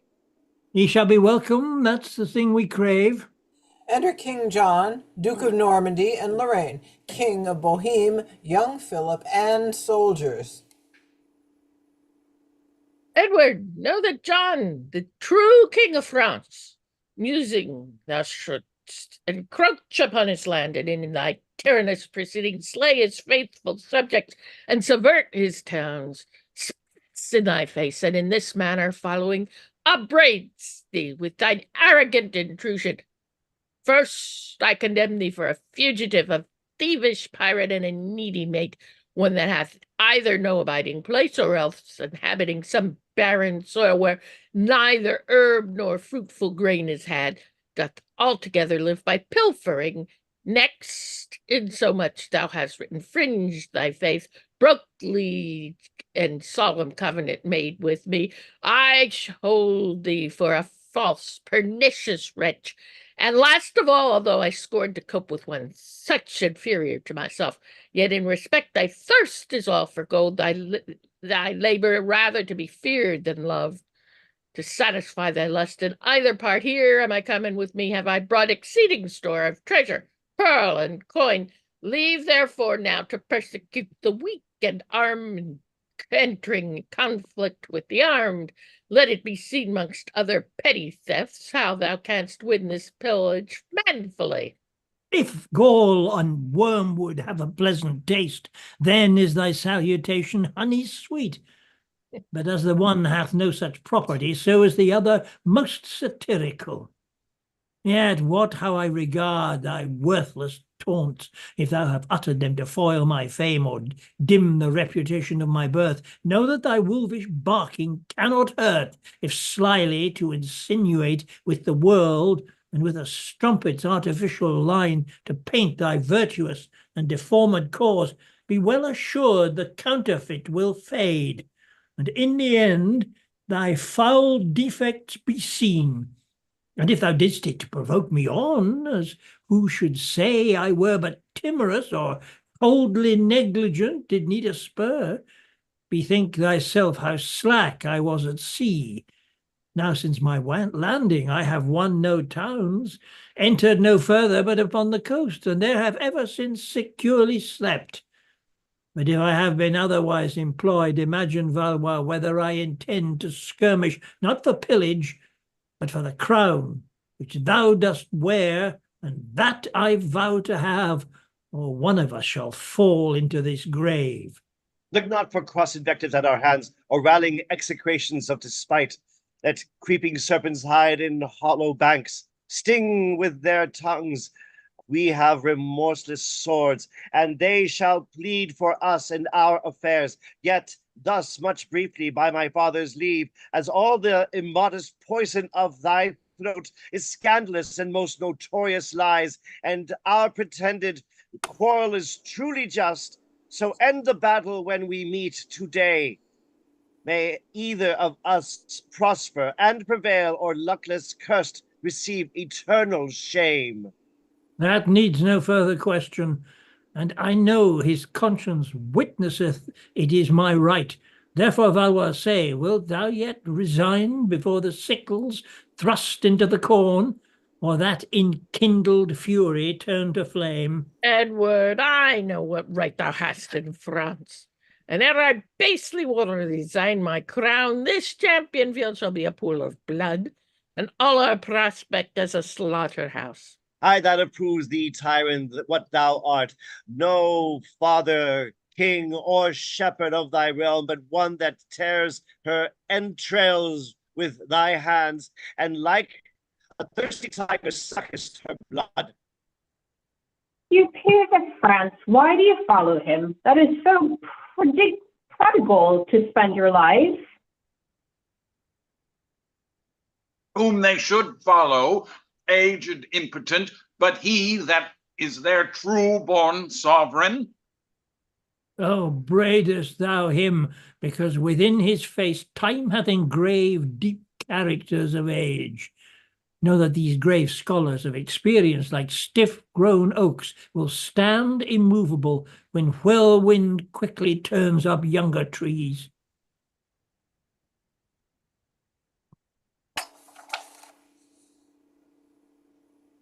Dasha. Darby. Darby. Was ever any of thy father's house king but thyself before this present time, Edward's great lineage by the mother's side, 500 years hath held this sceptre up. Judge then, conspirators, by this descent, which is the true-born sovereign, this or that. Father, range your battles, prate no more. These English fain would spend the time in words, that night approaching they might escape unfought.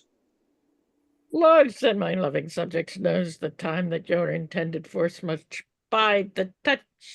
Therefore, my friends, consider this in brief. He that you fight for is your natural king, him against whom you fight a foreigner. He that you fight for rules in clemency, and reigns with a mild and gentle bit. He against whom you fight, if he prevail, will straight enthrone himself in tyranny, make slaves of you, and with a heavy hand curtail and curb your sweetest liberty. Then, to protect your country and your king, let but the haughty courage of your hearts answer the number of your able hands, and we shall quickly chase these fugitives. For what's this Edward but a belly god, a tender and lascivious wantoness, that t'other day was almost dead for love? And what I pray you is his goodly guard, such as but scant them of their chines of beef, and take away their downy feather beds, and presently they are as resty stiff as 'twere a many overridden jades. Then, Frenchmen, scorn that such should be your lords, and rather bind ye them in captive bands. Vive le roi! God save the king! Now on this plain of Cressy spread yourselves, and Edward, when thou darest, begin the fight. Exit the French. We presently will meet thee, John of France, and English lords, let us resolve the day, either to clear us of that scandalous crime, or be entombed in our innocence. And Ned, because this battle is the first that ever yet thou foughtest in pitched field, as ancient custom is of martialists, to dub thee with a tip of chivalry, in solemn manner we will give thee arms. Come therefore, heralds, orderly bring forth a strong attirement for the prince my son. Enter 4 heralds, bringing in a coat of armor, a helmet, a lance, and a shield. Edward Plantagenet, in the name of God, as with this armor I empall thy breast, so be thy noble unrelenting heart, balled in with flint of matchless fortitude, that never base affections enter there. Fight and be valiant, conquer where thou comest, and follow lords, and do him honour to.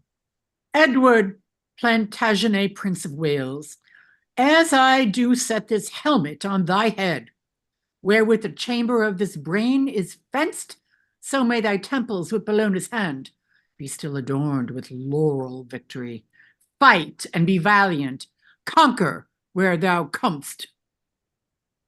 Edward Plantagenet, Prince of Wales, receive this lance into thy manly hand. Use it in a fashion of a brazen pen to draw forth bloody stratagems in France, and print thy valiant deeds in honor's book. Fight and be valiant, vanquish where thou comest.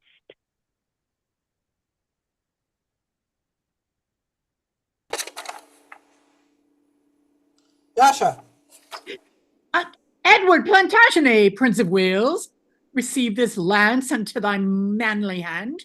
Use it in fashion of a brazen pen to draw forth blood stratagems in France, and print thy valiant deeds in honor's book. Fight and be valiant, vanquish where thou comest. Continue. Edward Plantagenet, Prince of Wales, hold, take this target, were it on thy arm, and may the view of verve-like Perseus' shield astonish and transform thy gazing foes. Which is the true-born sovereign, this or that? Now wants there naught but knighthood, which deferred we'll leave till thou hast won it in the field. My gracious father, and ye forward peers, This honor you have done me animates and cheers my green yet scarce appearing strength with comfortable good presaging signs, no otherwise than did old Jacob's words when, as he breathed his blessings on his sons, these hallowed gifts of yours, when I profane or use them not to glory of my God, to patronage the fatherless and poor, or for the benefit of England's peace, benumb my joints, wax feeble both mine arms, wither my heart, that like a sapless tree I may remain the map of infamy. Then this our steeled battle shall be reigned. The leading of the vowed Ned is thine, to dignify whose lusty spirit the more we temper it with Audley's gravity. That courage and experience joined in one, your manage may be second unto none. For the main battles I will guide myself, and Derby in the rearward march behind. That orderly disposed and set in ray, let us to horse, and God grant us the day. Exeunt. Act 3, Scene 4. Alarum! Enter many French men flying after them, Prince Edward running. Then enter King John and Duke of Lorraine. O Lorraine, say, what mean our men to fly? Our number is far greater than our foes. Lorraine? Duke of Lorraine? Shelia? No. Kitty? Kitty! That's coming just a minute. Lorraine! I can't get this. It won't. The garrison of Genoa is, my lord, that came from Paris weary with their march, grudging to be suddenly employed, no sooner in the forefront took their place. But straight retiring, so dismayed the rest, as likewise they betook themselves to flight, in which for hast to make a safe escape.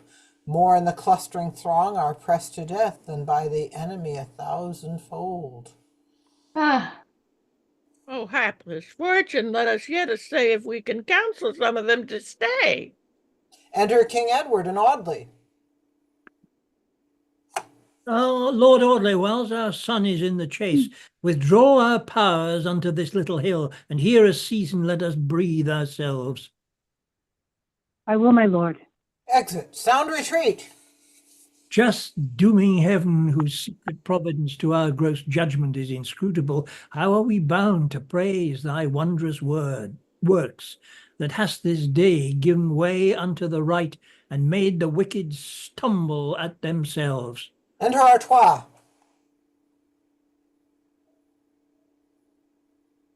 Artois. Neither, my lord, but narrowly beset. Now back up. Rescue King Edward. Neither, my lord, but narrowly. Enter Artois. 2 speeches back. Who is reading King? I am. Rescue, King Edward, rescue for thy son. Rescue Artois. What, is he prisoner, or by violence fell beside his horse? Neither, my lord, but narrowly beset with turning Frenchmen, whom he did pursue, as 'tis impossible that he should escape, except your highness presently descend. Let him fight. We gave him arms today, and he is laboring for a knighthood, man. Enter Derby.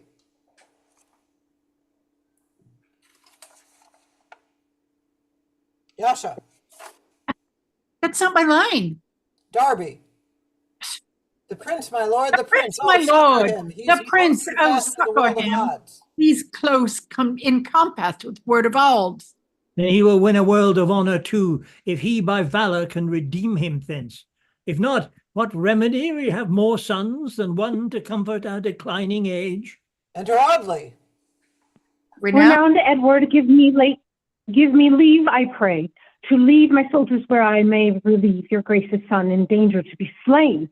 The snares of French, like emmets on a bank, muster about him, while he lion-like entangled in the net of their selves, frantically rends and bites the woven toil, but all in vain. He cannot free for himself.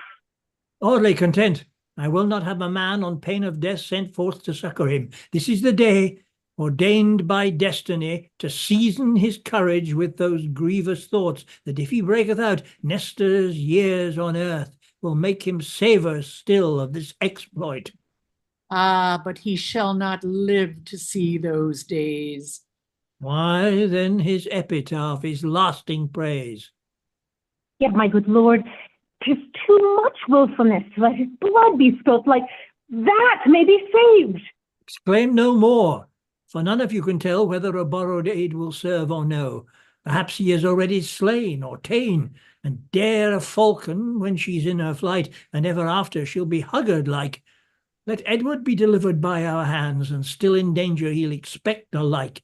But if himself redeem from thence, he will have vanquished cheerful death and fear, and ever after dread their force no more than if they were but babes or captive slaves.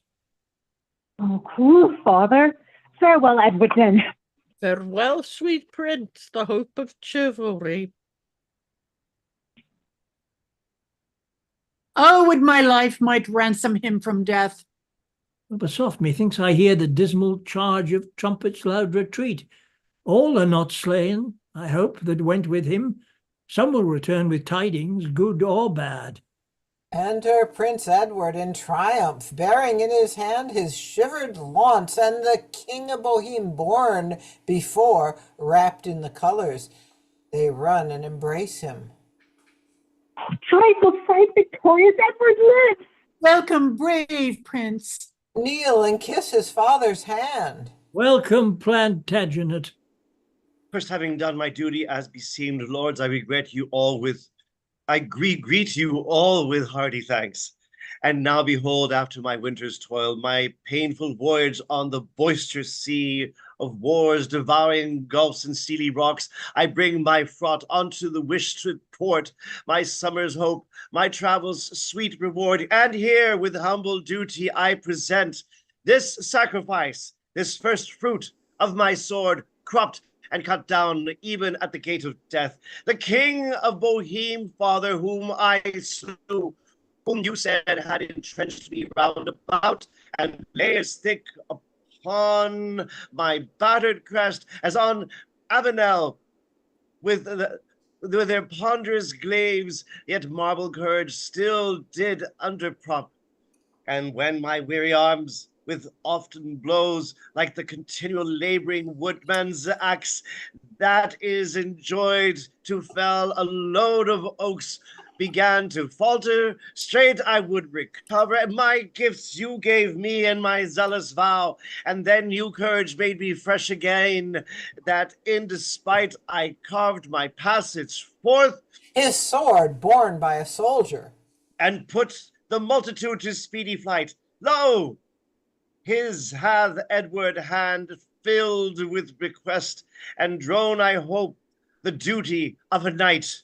Aye, well thou hast deserved a knighthood, Ned, and therefore with thy sword, yet reeking warm with blood of those that fought to be thy bane, arise, Prince Edward, trusty knight at arms. This day thou hast confounded me with joy, and proved thyself fit heir unto a king. Here is a note, my gracious lord, of those that in this conflict of our foes were slain. 11 princes of esteem, 80 barons, and 420 knights, and 30,000 common soldiers, and of our men 1,000. Now God be praised. Now, John of France, I hope thou knowst King Edward for no wantonness, no love-sick cockney with his soldiers' jades. But which way is the fearful king escaped? Towards Poictiers, noble father, and his sons. Ned, thou and Audley shall pursue them still. Myself and Derby will to Calais straight, and there begat that haven town with siege. Now lies it on an upshot. Therefore strike, and wistly follow while the game's on foot. King. See this? What picture is this? A pelican, my lord, wounding her bosom with a crooked beak, so that her nest of young ones might be fed. with drops of blood that issue from her heart. The motto, sic et vos, and so should you. Excellent. We are going into Act 4, Scene 1. Do we normally take a break here? Let's keep going. Okay, there's a lot of goodies in the first part of the play, but I will continue. Act 4, Scene 1. Enter Lord Montfort with a coronet in his hand, with him the Earl of Salisbury. Montfort.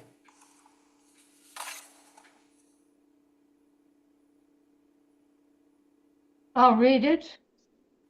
My Lord of Salisbury, since by our aid mine enemies, Sir Charles of Blois, is slain, and I again am quietly possessed in Britain's dukedom, know that I resolve for this kind furtherance of your king and you to swear allegiance to his majesty, in sign whereof receive this coronet, bear it unto him, and with all mine oath never to be but Edward's faithful friend. I take it, Montfort. Thus I hope, ere long, the whole dominions of the realm of France will have surrendered to his conquering hand.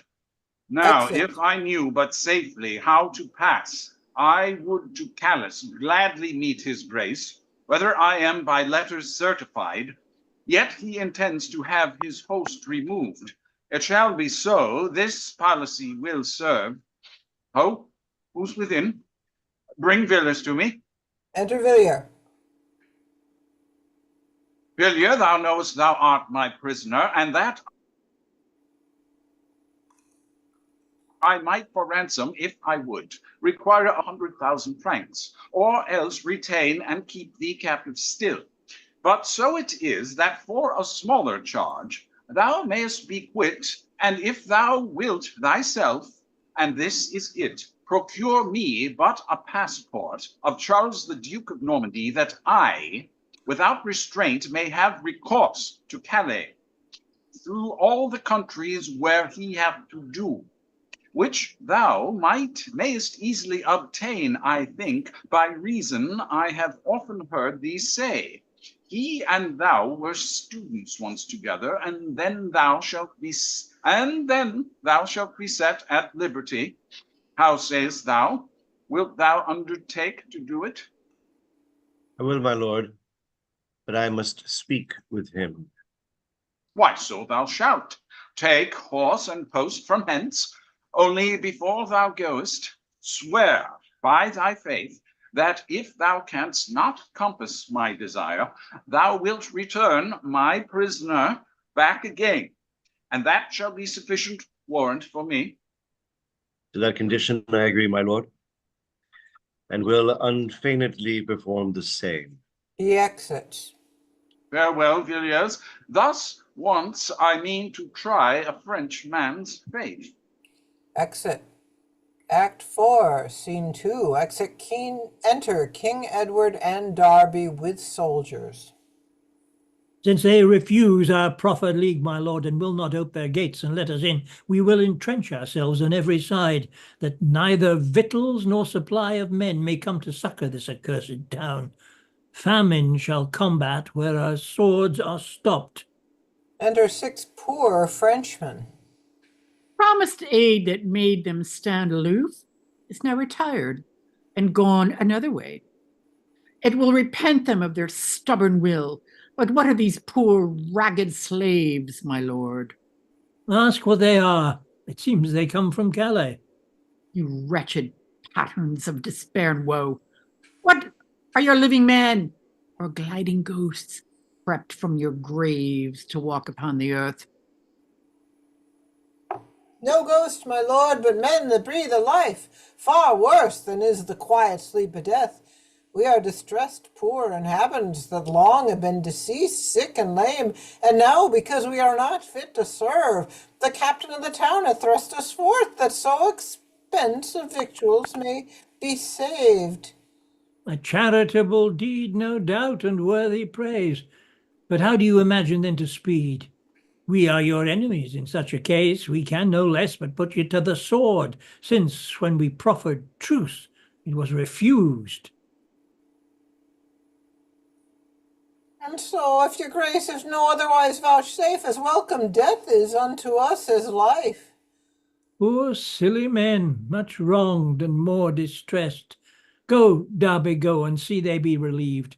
Command that victuals be appointed them, and give to every one 5 crowns apiece. The lion scorns to touch the yielding prey, and Edward's sword must fresh itself in such as willing stubbornness hath made perverse. And our Lord Percy. Lord Percy, welcome. What's the news in England? The Queen, my lord, comes here to your grace, and from her highness and the Lord Vicegerent, I bring this happy tidings of success. David of Scotland, lately up in arms, thinking belike he soonest should prevail, your highness being absent from the realm, is by the fruitful service of your peers, and painful travel of the Queen herself, that, big with child, was every day in arms, vanquished, subdued, and taken prisoner. Thanks, Percy, for thy news with all my heart. What was she took him prisoner in the field? An esquire, my lord, John Copeland is his name, who, since entreated by her majesty, denies to make surrender of his prize to any but unto your grace alone, whereat the queen is grievously displeased. Well, then we'll have a pursuivant dispatch to summon Copeland hither out of hand, and with him he shall bring his prisoner king. The queen, my lord, herself by this at sea, and purposeth as soon as wind will serve to land at Calais and to visit you. She shall be welcome, and to wait her coming I'll pitch my tent near to the sandy shore. And her captain.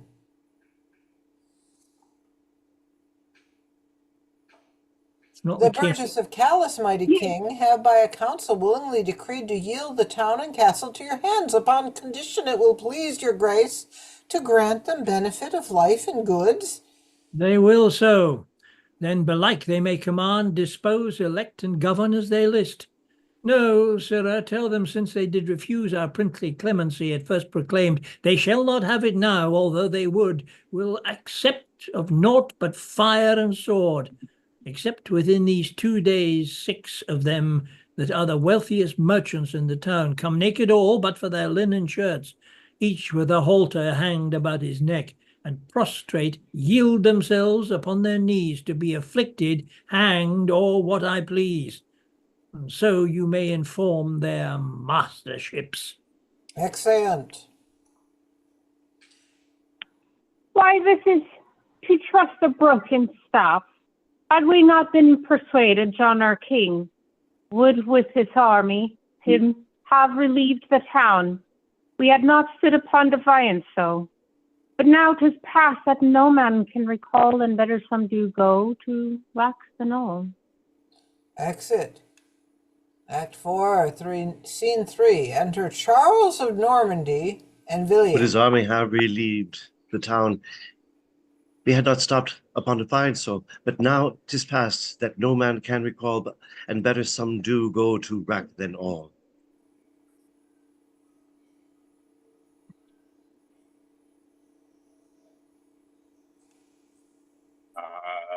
I'm not sure where you are. Charles of Normandy? Charles, I wounded Are you Villiers. present? I Yes. wonder, Villiers. That's me, I believe. I wonder, Charles of Normandy. Villiers, thou shouldst importune me for one need to that is speak. our deadly enemy. Prince Charles, right? Yes. Oh, I'm sorry. I could think not I'm hear. fine. I could not hear well. Not for his sake. My gracious Lord, so much am I an earnest advocate, as that thereby my ransom will be quit. Thy ransom, man, why needest thou talk of that? Art thou not free, and are not all occasions that happen for advantages of our foes to be accepted of and stood upon?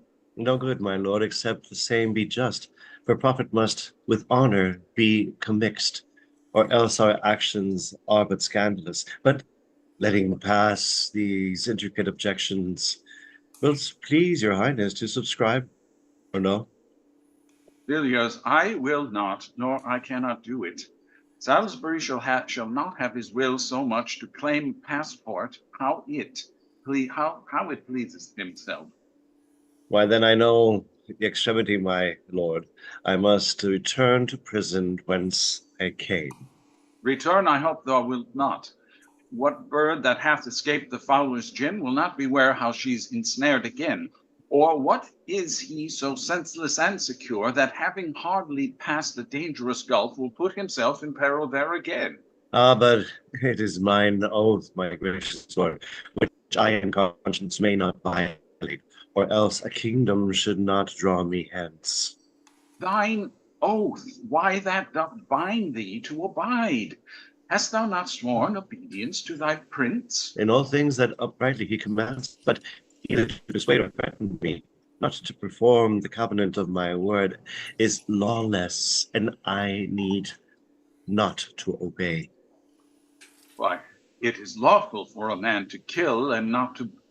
Why is it lawful for a man to kill and not to break a promise with his foe? Because, my lord, when war is once proclaimed, so that our quarrel be for wrongs rescind, no doubt is lawfully permitted us, but in an oath we must be well advised, how we do swear and when we once have sworn, not to infringe it, though we die therefore. Therefore, my lord is willing I return, as if I were to flee to paradise. Stay, my Villiers, thine honorable mind deserves to be eternally admired. Thy suit shall be no longer thus deferred. Give me the paper, I'll subscribe to it, as wheretofore I love thee as Villiers, hereafter I'll embrace thee as myself. Stay, and be still in favor with thy lord. I humbly thank your grace. I must dispatch and send this passport first onto the Earl, and then I will attend your highness' pleasure. Do so, Villiers, and Charles, when he hath need, be such his soldiers, howsoever he speed. Exivillier, enter King John. Come, Charles, and arm ye. Edward is entrapped. The Prince of Wales has fallen into our hands, and we have compassed him. He cannot escape. But will your highness fight today? What else, my son? He's scarce 8,000 strong, and we are 3,000 at the least.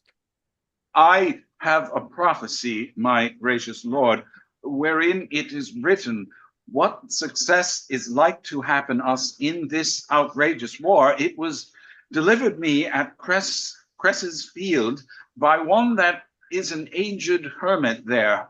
When feathered fowl shall make thine army tremble, and flint stones rise and break the battle ray, then think on him that doth not now dissemble, for that shall be the hapless, dreadful day. Yet in the end thy foot thou shalt advance, as far in England as thy foe in France. By this it seems we shall be fortunate, for as it is impossible that stone should ever rise and break the battle ray, or airy fowl make men in arms to quake, so is it like we shall not be subdued, or say this might be true, yet in the end, since he doth promise, we shall drive him hence, and forage their country as they have done ours. By this revenge that loss will seem the less. But all are frivolous fancies, toys, and dreams. Once we are sure we have ensnared the son, catch we the father after, how we can. Exeunt. Act 4, Scene 4, enter Prince Edward, Audley, and others. Oddly, the arms of death embrace us round, and comfort we have none, save that to die. We pace sour and earnest for a sweeter life. At Cressy Field, our clouds of warlike smoke choked up those French mouths and dissevered them, but now their multitudes of millions hide, masking as 'twere the beauteous burning sun, and leaving no hope to us but sulken dark, and less terror of all ending night. This sudden mighty and expedient head that they have made, fair prince, is wonderful. Before us in the valley lies the king, vantage with all that heaven and earth can yield. His party stronger battled than our whole. His son, the brave Duke of Normandy, hath trimmed the mountain on our right hand up, in shining plate, that now the aspiring hill shews like a silver quarry, or an orb aloft, the which the banners benarets, and now new replenished pendants cuff the air and beat the winds that for their gaudiness struggles to kiss them on our left handles. Philip the younger, issue of the king, coating the other hill in such array that all his gilded upright pikes do seem straight trees of gold, the pennant leaves, and their device the antique heraldry. Quartered in colors seeming Sunday fruits, makes it the orchard of the Hesperides. Behind us, too, the hill doth bear his height, for like a half moon opening but way, it rounds us in. There at our backs are lodged the fatal crossbows, and the battle there is governed by the rough Chatillon. Then thus it stands, the valley for our flight. The king binds in, the hills on either hand are proudly royalized by his sons, and on the hill behind stands certain death in pay and service with Chatillon. Death's name is much more mighty than his deeds. Thy parceling this power hath made it more. As many sands as these my hands can hold are but my handful of so many sands, than all the world, and call it but a power, easily ta'en up and quickly thrown away. But if I stand to count them sand by sand, the number would confound my memory and make 1,000 millions of a task, with which briefly lie is no more indeed than one these quarter squadrons and these regiments before, behind us, and on either hand, but are but a power when we name a man. His hand, his foot, his head hath several strengths, and being all but one self-instant strength, why all this many oddly is but one, and we can call it all but one man's strength. He that hath far to go tells it by miles. If he should tell the steps, it kills his heart. The drops are infinite that make a flound, and yet thou knowest we call it but a rain. There is but one France, one king of France. That France hath no more kings. That same king hath but the puissant legion of one king, and we have one. When apprehend no odds, for 1 to 1 is fair equality. Enter an herald from King John. Oh, what tidings, messenger? Be plain and brief. The King of France, my sovereign lord and master, greets by me his foe, the Prince of Wales. If thou call forth 100 men of name, of lords, knights, esquires, and English gentlemen, and with thyself and those kneel at his feet, he straight will fold his bloody colors up, and ransom shall redeem lives forfeited. If not, this day shall drink more English blood than e'er was buried in our British earth. What is the answer to his preferred mercy? This heaven that covers France contains the mercy that draws from me submissive horizons, that such base breath should banish from my lips to urge the plea of mercy to a man. The Lord forbid return and tell the king, my tongue is made of steel, and it shall beg my mercy on his coward burgeonet. Tell him my colors are red as his, my men as bold, our English arms as strong. Return him my defiance in his face. I go. Enter another. What news with thee? The Duke of Normandy, my lord, and that. Go ahead. Speak. The Duke of Normandy, my lord and master, pitying thy youth is so engirt with peril. By me hath sent a nimble jointed jennet, as swift as ever, yet Thou did bidst bestride, and thither all he counsels thee to flee, else death himself hath sworn that thou shalt die. Back with the beast. On to the beast that sent him. Tell him I cannot sit a coward's horse. Bid him today bestride the jade himself. For I will stain my horse quite o'er with blood, and double gild my spurs, but I will catch him. So tell the capering boy, and get thee gone. Enter another. Edward of Wales, Philip. Philip II, son to the most mighty Christian king of France, seeing thy body's living date expired, all full of charity and Christian love, commends this book full fraught with prayers to thy fair hand, and for thy of life entreats thee that thou meditate therein and arm thy soul for her long journey towards. Thus have I done his bidding and return. Hail to Philip. Greet thy lord from me, and all good that he can send I receive. But thinkst thou not the unadvised boy hath wronged himself in this far in tendering me? Happily he cannot pray without the book. I think him no divine extemporal. Then render back this commonplace of prayer to do himself good in adversity. Besides, he knows not my sin's quality, and therefore knows no prayers for my avail. Ere night his prayer may be to pray to God, to put in my heart to hear his prayer. So tell the courtly wanton and be gone. I go. How confident their strength and numbers make them, how oddly sound those silver wings of thine, and let those milk-white messengers of time shew thy times, learning in his dangerous time. Thyself art busy and bit with my broils, and stratagems before past with iron pens are texted in thine honorable face. Thou art a married man in this distress, but danger woos me as a blushing maid. Teach me an answer to this perilous time. To die is all as common as to live. The one in choice, the other holds in chase.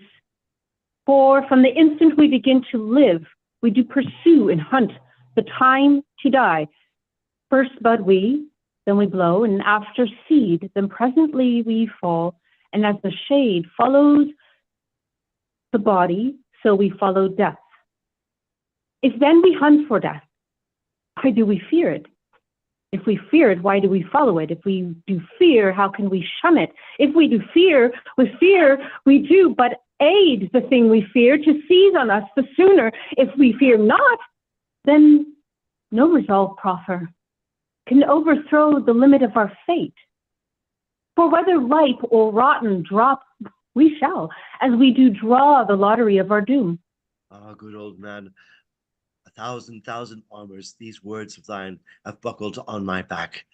Ah, what an idiot hast thou made of life to seek the thing it fears, and how disgraced the imperial victory of murdering death, since all the lives his conquering arrows strike. Seek him, and he not them, to shame his glory. I will not give a penny for a life, nor half a penny to shun grim death, since for to live is but to seek to die, and dying but beginning a new life. Let come the hour when he that rules it will, to live or die I hold indifferent. Exeunt. Act 4, Scene 5. Enter King John and Charles. A sudden darkness hath defaced the sky. The winds are crept into their caves for fear. The leaves move not. The world is hushed and still. The birds cease singing, and the wandering brooks murmur no wonted greeting to their shores. Silence attends some wonder, and expecteth that heaven should pronounce some prophecy. Where or from whom proceeds this silence, Charles? Men with open mouths and staring eyes look on each other as they did attend each other's words, and yet no preacher speaks. A tongue-tied fear hath made a midnight hour, and speeches sleep through all the waking regions. But now the pompous sun in all his pride looked through his golden coach upon the world, and on a sudden hath he hid himself, and that now the under earth is as a grave, dark, deadly, silent, and uncomfortable. A clamor of ravens. Hark! What a deadly outcry do I hear! Here comes my brother Philip. Oh, dismayed! What fearful words are those thy looks presage? A flight! A flight! Coward, what flight? Thou liest, there needs no flight. A flight! Awake thy craven powers, and tell on the substance of that very fear indeed, which is so ghastly printed in thy face. What is the matter? A flight of ugly ravens do croak and hover over our soldiers' heads and keep in triangles and cornered squares right as our forces are embattled with their approach.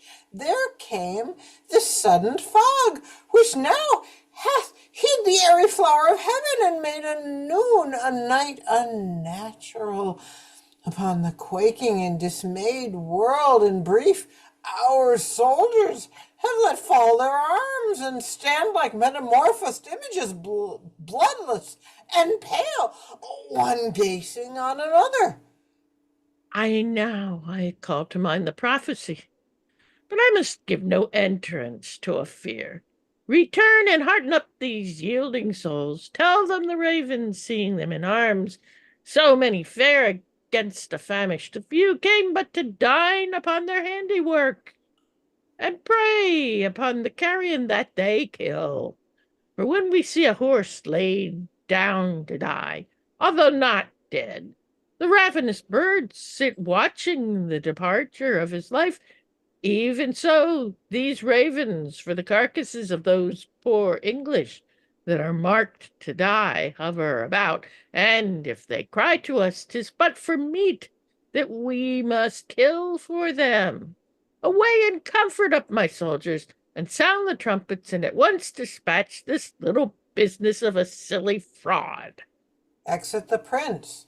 Another noise. Salisbury, brought in by a French captain.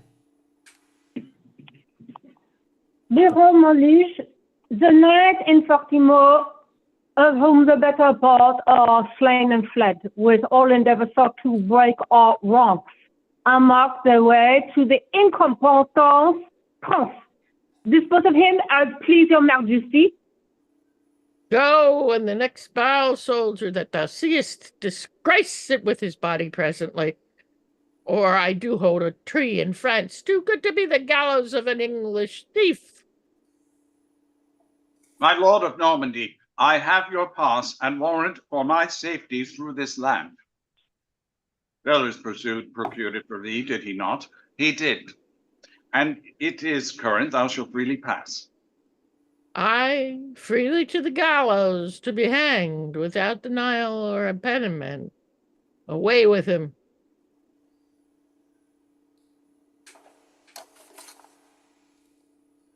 Oh, yay. I hope your highness will not so disgrace me and dash the virtue of my seal at arms. He hath my never broken name to show, charactered with this princely hand of mine, and rather than let me leave to be a prince than break the stable verdict of a prince, I do beseech you let him pass in quiet. Thou and thy word lie both in my command. What canst thou promise that I cannot break? Which of these twain is greater infamy, to disobey thy father or thyself?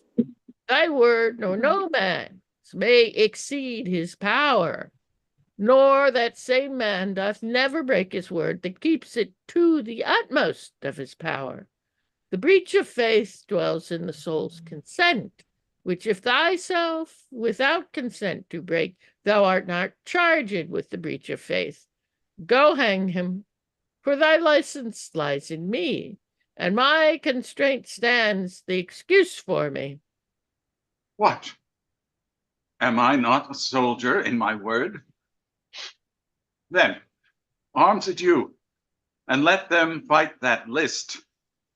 Shall I not give my girdle from my waist? But with a guardian I shall be controlled to say I may not give my things away? Upon my soul, had Edward, Prince of Wales, engaged his word, writ down his noble hand, for all your knights to pass his father's land, the royal king to grace his warlike son would not alone safe conduct give to them, but with all bounty feasted them and theirs. Dwellest thou on precedence, then be it so. Say, Englishman, of what degree thou art. An earl in England, though a prisoner here, and those that know me call me Salisbury. Then, Salisbury, say whether thou art bound. To Calais, where my liege King Edward is. To Calais, Salisbury, then to Calais pack, and bid the king prepare a noble grave to put his princely son Black Edward in. And as thou travels westward from this place, some 2 leagues hence, there is a lofty hill whose top seems topless, for the embracing sky doth hide his high head in her azure bosom, upon whose tall top, when thy foot attains, look back upon the humble vale beneath, humble of late, but now made proud with arms, and thence behold the wretched Prince of Wales, hooped with a bond of iron round about, after which sight to Calais spur amain, and say the prince was smothered and not slain, and tell the king this is not all his ill, for I will greet him ere he thinks I will. Away be gone, the smoke but of our shot will choke our foes, though bullets hit them not. Exit. Act 4, Scene 6. Alarum! Enter Prince Edward and Artois. Artois.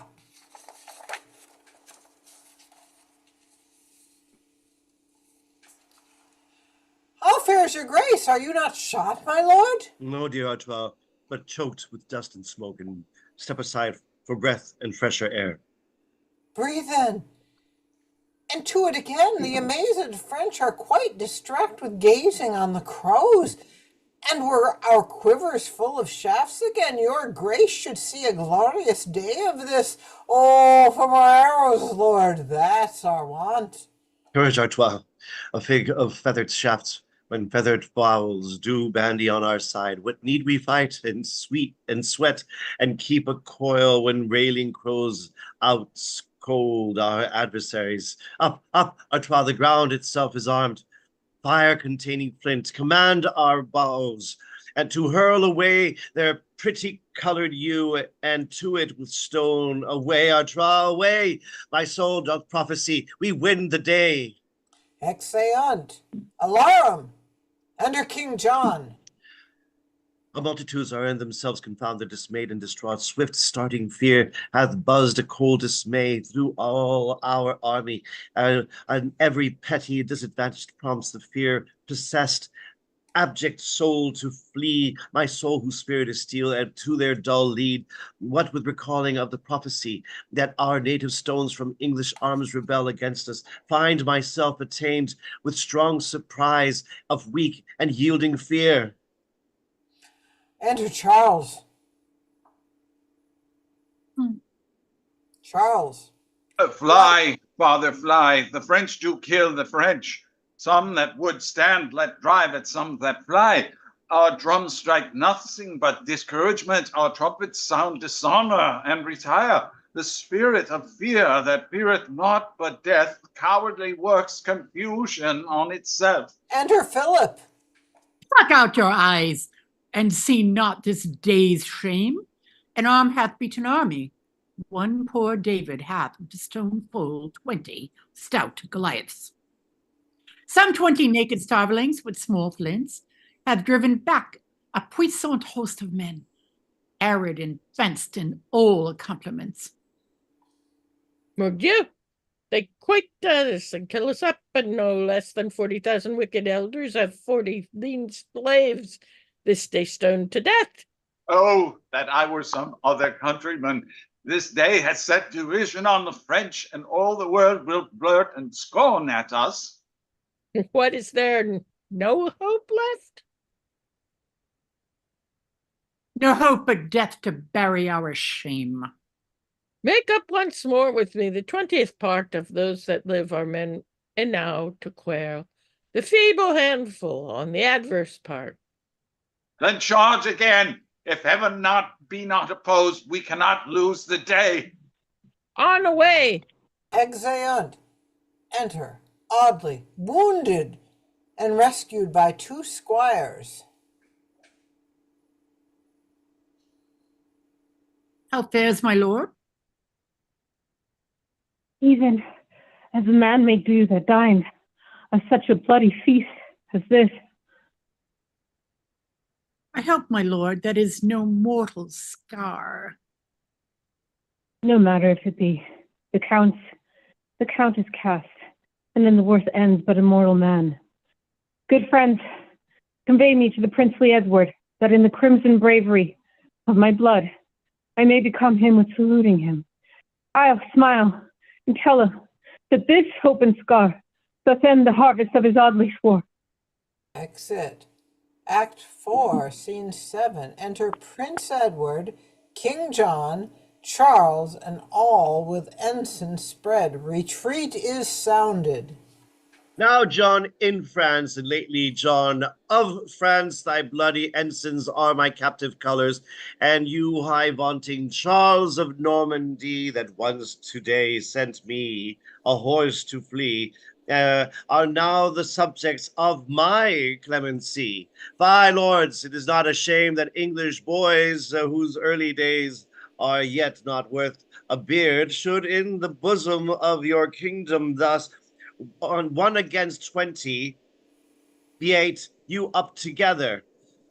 Thy fortune, not thy force, hath conquered us. An argument that heaven aids the right. See, Artois, doth bring with him along with late good counsel giver to my soul. Welcome, Artois, and welcome, Philip, too. Oh, who now of you or I have need to pray. Now is the proverb verified in you. Too bright a morning breeds a lowering day. Sound trumpets. Enter Audley. But say, what grim discouragement comes here? Alas, what 1,000 armed men of France have writ that note of death in Audley's face. Speak, thou that wooest death with thy careless smile, and look so merrily upon thy grave as if thou wert enamored. Thine end, what hungry sword hath so bereaved thy face, and loved a true friend from my loving soul? O Prince, thy sweet bemoaning speech to me is as a mournful kneel to one dead sick. Dear Audley, if my tongue ring out thy end, my arms shall be the grave. What may I do to win thy life or to revenge thy death, if thou wilt drink the blood of captive kings, or that it were restorative? Command a heath of king's blood, and I'll drink to thee.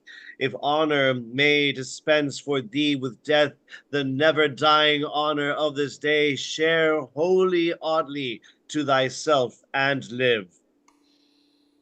Victorious Prince, that thou art so behold of Caesar's fame and king's captivity, if I could hold dim death but at a bay, till I did see my liege, the loyal father, my soul should yield this castle of my flesh, this mangled tribute with all willingness to darken's consummation, dust and worms. Cheerily, bold man, thy soul is all too proud to yield her city for one little breach should be divorced from her earthly spouse by the soft temper of a Frenchman's sword. Lo, to repair the life I give to thee 3,000 marks a year in English land. I take thy gift, pay the debts I owe. These two poor esquires redeemed me from the lusty and dear hazard of their lives. What thou hast given me, what thou hast given me, I give to them. And as thou lovest me, Prince, lay thy consent to this bequeath in my last testament. Renowned Audley, live, and have from me this gift twice doubled to these esquires and thee, but live or die, what thou hast given away to these and theirs shall lasting freedom stay.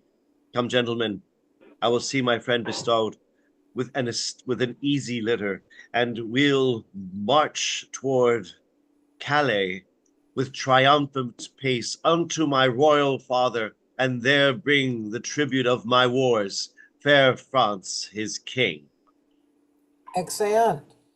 Act 5, Scene 1. Enter 6 citizens in their shirts, barefoot, with halters about their necks. Enter King Edward, Queen Philip, Derby, and soldiers. No more, Queen Philip. Pacify yourself. Copeland, except he can excuse his fault, shall find displeasure written in our looks. And now unto this proud resisting town, soldiers, assault. I will no longer stay to be deluded by their false delays. Put all to sword, and make the spoil your own. Mercy, King Edward, mercy! Yes, please, with this lord. Mercy! Temptuous villains, call ye now for truce? Mine ears are stopped against your bootless cries. Sound drums, alarm, draw threatening swords. Ah, noble prince, Noble take prince, pity on this town. take pity on this town. Pity, king. We claim the promise that your highness made. The 2 days days was praise not yet expired, and we are come with willingness to bear what torturing death or punishment you please, so that the trembling multitude be saved.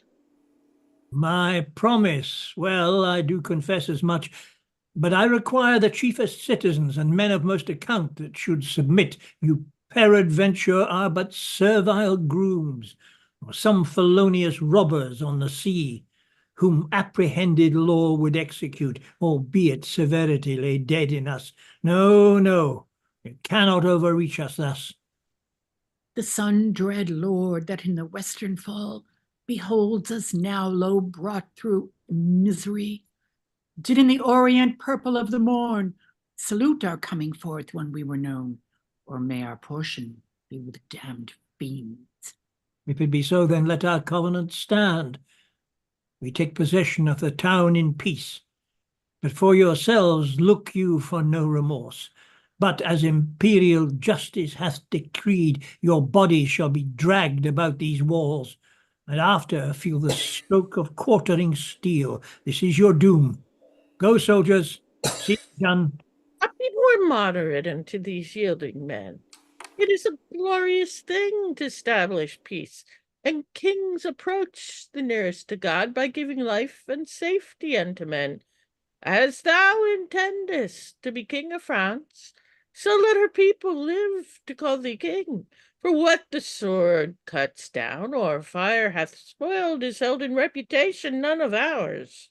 Although experience teach us this is true, that peaceful quietness brings most delight, when most of all abuses are controlled, yet insomuch it shall be known that we as well can master our affections as conquer other by the dint of sword. Philip, prevail. We yield to thy request. These men shall live to boast of clemency, and tyranny strike terror to thyself. Long live your highness. Happy to be your reign. Go get you hence. Return unto the town, and if this kindness hath deserved your love, learn then to reverence Edward as your king. They exit. Now might we hear of our affairs abroad. We would, till gloomy winter were o'erspent, dispose our men in garrison for a while. But who comes here? Under Copeland and King David. Is this the proud, presumptuous esquire of the north that would not yield his prisoner to my queen? I am, my liege, a northern esquire indeed, but neither proud nor insolent, I trust. What moved thee then to be so obstinate to contradict our royal queen's desire? No wilful disobedience, mighty lord, but my desert and public law at arms. I took the king myself in single fight, and, like a soldier, would be loath to lose the least preeminence that I had won. And Copeland, straight upon your highness' change, is come to France, and with a lowly mind doth veil the bonnet of his victory. Receive, dread lord, the custom of my fraught, the wealthy tribute of my laboring hands, which should long since have been surrendered up, had but your gratuitous self been there in place.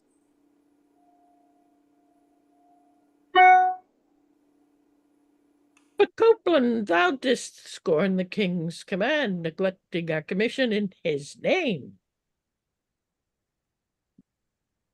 His name I reverence, but his person more. His name shall keep me in allegiance still, but to his person I will bend my knee. I prithee, Philip, let displeasure pass.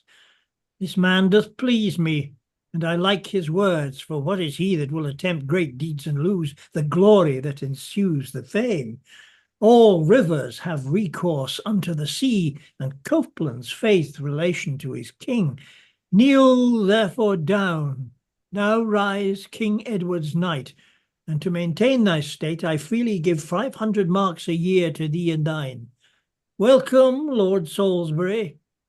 What news from Britain? Under This, Salisbury. mighty king, the country we have won, and Charles de Montfort, regent of that place, presents your highness with this coronet, protesting true allegiance to your grace. We thank thee for thy service, valiant earl. Challenge our favour, for we owe it thee. But now, my lord, as this is joyful news, so must my voice be tragical again, and I sust sing of doleful accidents. What, have our men the overthrow at Poitiers? Or is our son best with too much odds? He was, my lord, and as my worthless self, with 40 other serviceable knights, under safe conduct of the Dauphin's seal, did travel that way. Finding him distressed, a troop of lances met us on the way, surprised and brought us prisoners to the king, who, proud of this and eager of revenge, commanded straight to cut off all our heads. And surely we had died, but that the duke, more full of honor than his angry sire, procured our quick deliverance from thence. But ere we went, salute your king, quoth he, bid him provide a funeral for his son.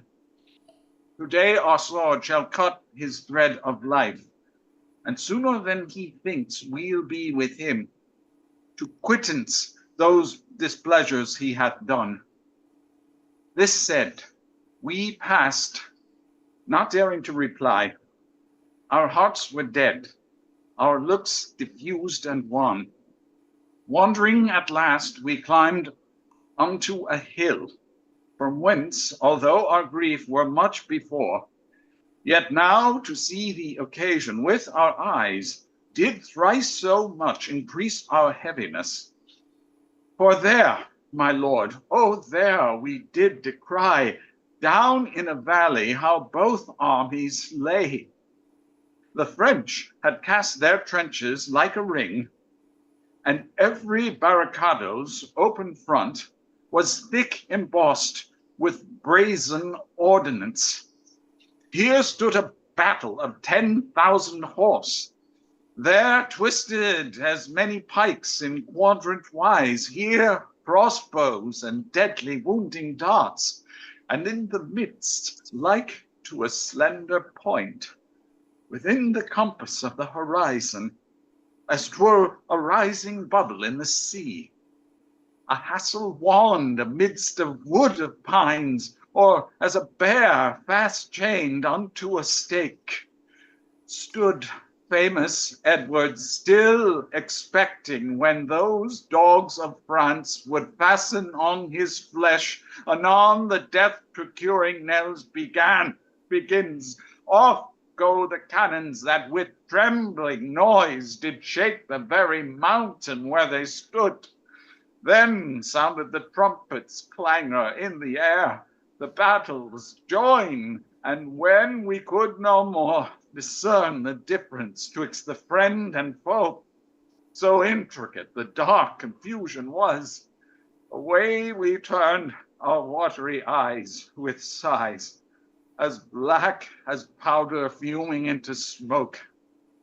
And thus, I fear, unhappy have I told the most untimely tale of Edward's fall. Ah me! Is this my welcome into France? Is this comfort that I look to have when I should meet with my beloved son? Sweet Ned, I would thy mother in the sea had been prevented of this mortal grief. Content thee, Philip. 'Tis not tears will serve to call him back if he be taken hence. Comfort thyself as I do, gentle queen, with hope of sharp, unheard of, dire revenge. He bids me to provide his funeral, and so I will, but all the peers in France shall mourners be, and weep out bloody tears until their empty veins be dry and sere. The spillets of his hearse shall be his bones, the mould that covers him their city ashes, his knell the groaning cries of dying men, and in the stead of tapers on his tomb 150 towers shall burning blaze, while we bewail our valiant son's decease. After a flourish sounded within, enter a herald. Rejoice, my lord, ascend the imperial throne. The mighty and redoubted Prince of Wales, great servitor to bloody Mars in arms, the French man's terror and his country's fame, triumph rideth like a Roman pair, and lowly at his stirrup comes afoot King John of France, together with his son, in captive bonds, whose diadem he brings to crown thee and to proclaim thee king. Away with mourning, Philip. Wipe thine eyes. Sound trumpets. Welcome in Plantagenet. Under Prince Edward, King John, Philip, Audley, Artois. As things long lost when they are found again, so doth my son rejoice his father's heart, from whom even now my soul was much perplexed. Be this a token to express my joy. Yes, Inward passions will not let me speak.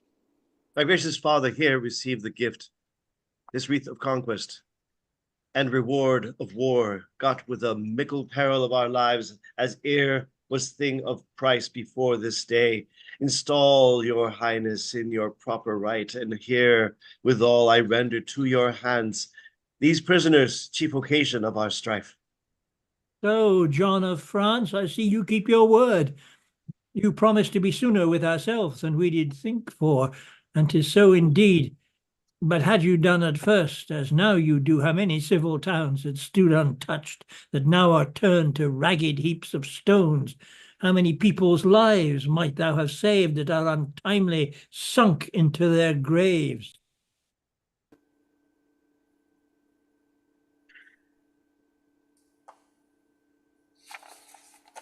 Ah, Edward, recount not things irrevocable. Tell me what ransom thou requirest to have. Thy ransom, John, hereafter shall be known. But first to England thou must cross the seas to see what entertainment it affords, and ere it falls it cannot be so bad as ours have been since we arrived in France.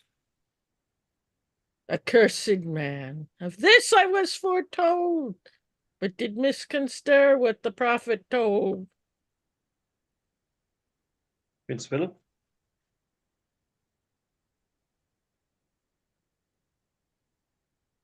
Prince Edward? I think it's Philip. Prince Philip. It's Edward. Prince Edward.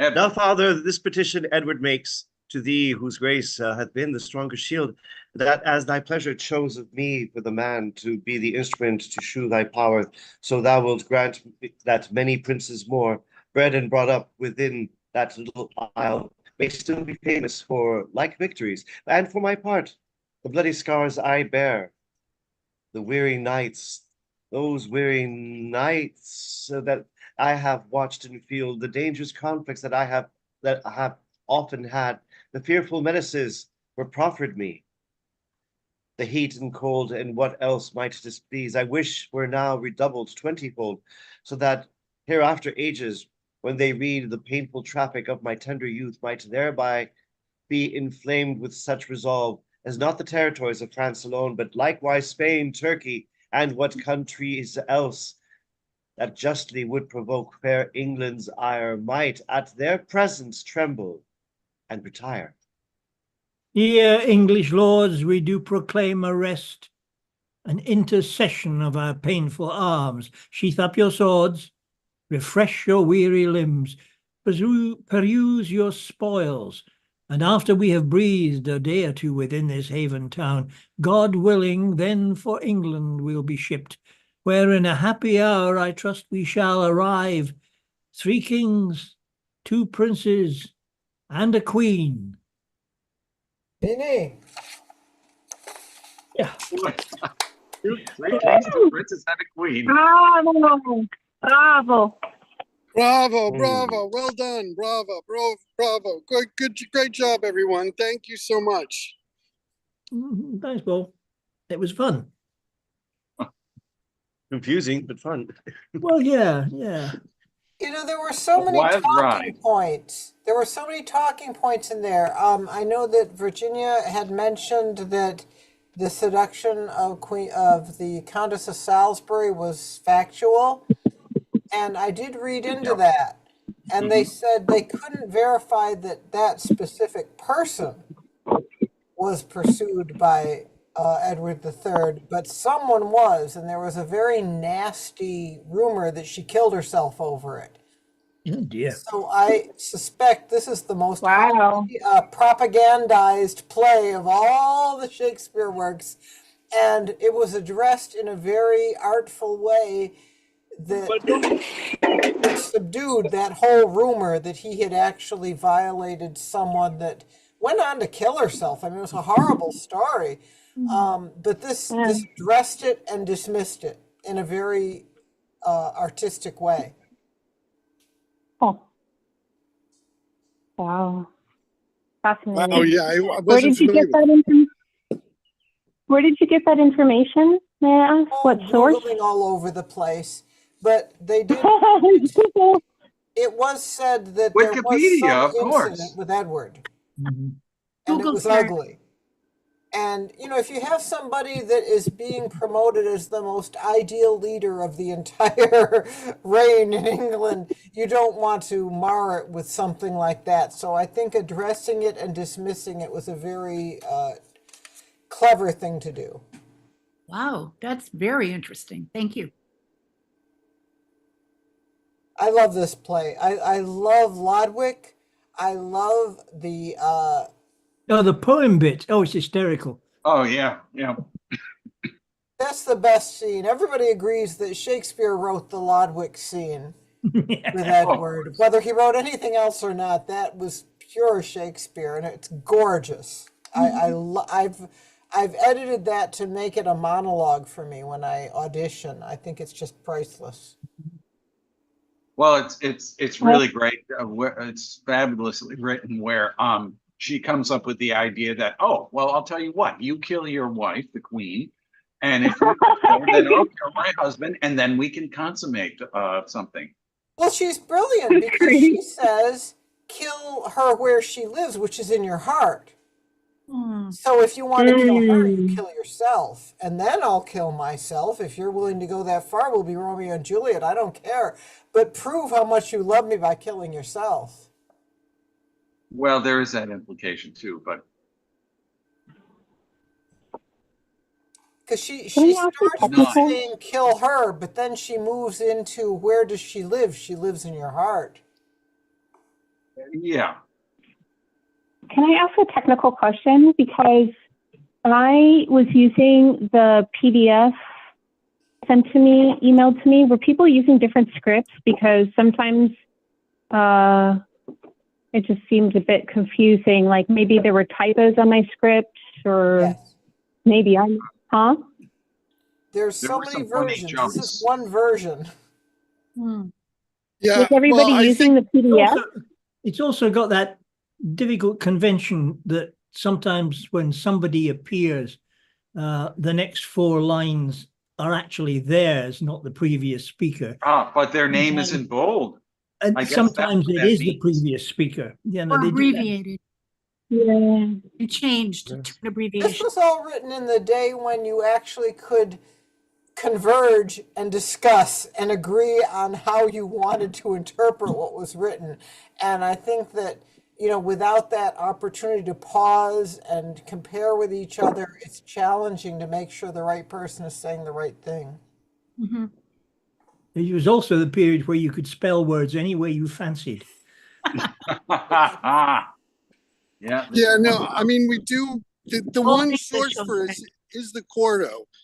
But I believe Sheila was working at some points from an edited version of the text.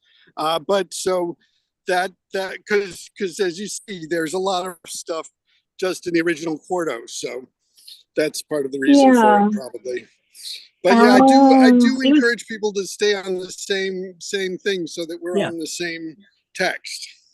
Oh, agreed. I It had was edited even like, it for my own purposes, and I realized it wasn't working, and I had to step away from that, go back to the one you sent us. Yeah. Yep. But it's great to get to do this. And hey, next week we have well, you know, Edward the Black Prince. I mean, this is really his high point because he doesn't get to be king, but his son does, Richard II. And Oh, so, God. and I'm sure things work out really great for him. Really But cool play. we'll find out next week on Zoom at A lot of great writing in 7:30. that thing Yes. coming up. Thank you. Weird character. Yes. It said he Okay, started bye. the 100 Years War. Wikipedia says he started the 100 Years War. Went well for the first part and was called the Edward War or Edwardian War, but then it didn't go quite so well. I consider this to be the most propagandized play of all the Shakespeare plays. There's so much glory to the right people. Edward III, the Black Prince. You can't hate them at the end of this play, even though they might have done some questionable things. Well, Mhm. it's only Thank you so much. questionable I'm because gonna they're say actually that. written in text. Most of the time, all the nobility were doing highly questionable things all the time. It's just they were not included in scripts. Yeah. Thank you, You folks. also- I'm going to sign you also off. get a- Beautiful working with you. Lovely Saturday morning for me. Thank you so much. Bye. Thank Saturday you. morning. Oh. West Coast. I suppose. Sounded wonderful. Yeah, I'm on the, Thank okay, you. thank Thank you you. so much. Yes.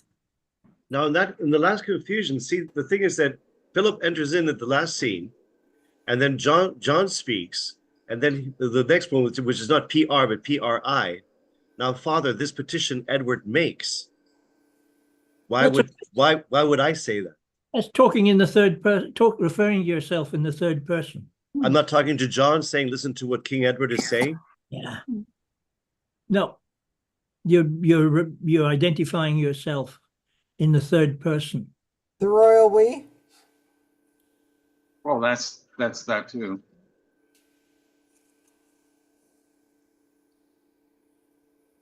All right. I mean, Right. I love this play. I totally love this play. There's so many good bits in it. Yeah. Yeah. And so Yeah. much humor. lot of funny things like, oh, well, I've got another son. He's dead, but well, I have other sons. And then it's like all of I this love that stuff around part. building him up, and then, oh, he's going to die. But he came through. So. And I love the part where they talk about the pelican piercing her breast. The Black Prince says to his father, that was to care for her young, so should you. And I thought that was so wonderful after Edward, because I think a lot of people wonder about Edward III saying, well, my son might die, but that's on him. He has to prove himself. And I don't think that was said lightly. I think that was said with a lot of pain, trying to reconcile what was expected of him with his true feelings for his son. And then for the son to come back alive, thank God, and say, the pelican cared about their offspring. I think you should take that as a point of reference. I thought that was a wonderful equalization. The transfer from being a father and a son to being two equals. I think that's the moment when the Black Prince says, don't treat me like somebody who's inferior. Show normal respect for another human being, especially your son. Trying to remember where I was reading about the noble woman who was left in charge of the castle, and somebody or other attacked it and threatened to kill her children, and she stood on top of the I've got a battlement. certified letter for Sulika Palma Vega.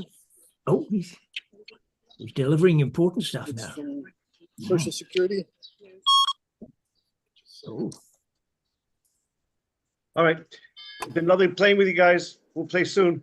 Thank you so much, Yep. Bill. It was wonderful reading with you. Thank you. Okay, bye-bye. Till next time. All right, thank you all. We've been recording, but I just appreciated everything you had to say about the play as well. So I thank you for that. See you on, Paul. Oh, and I did enjoy the memorial to your dad.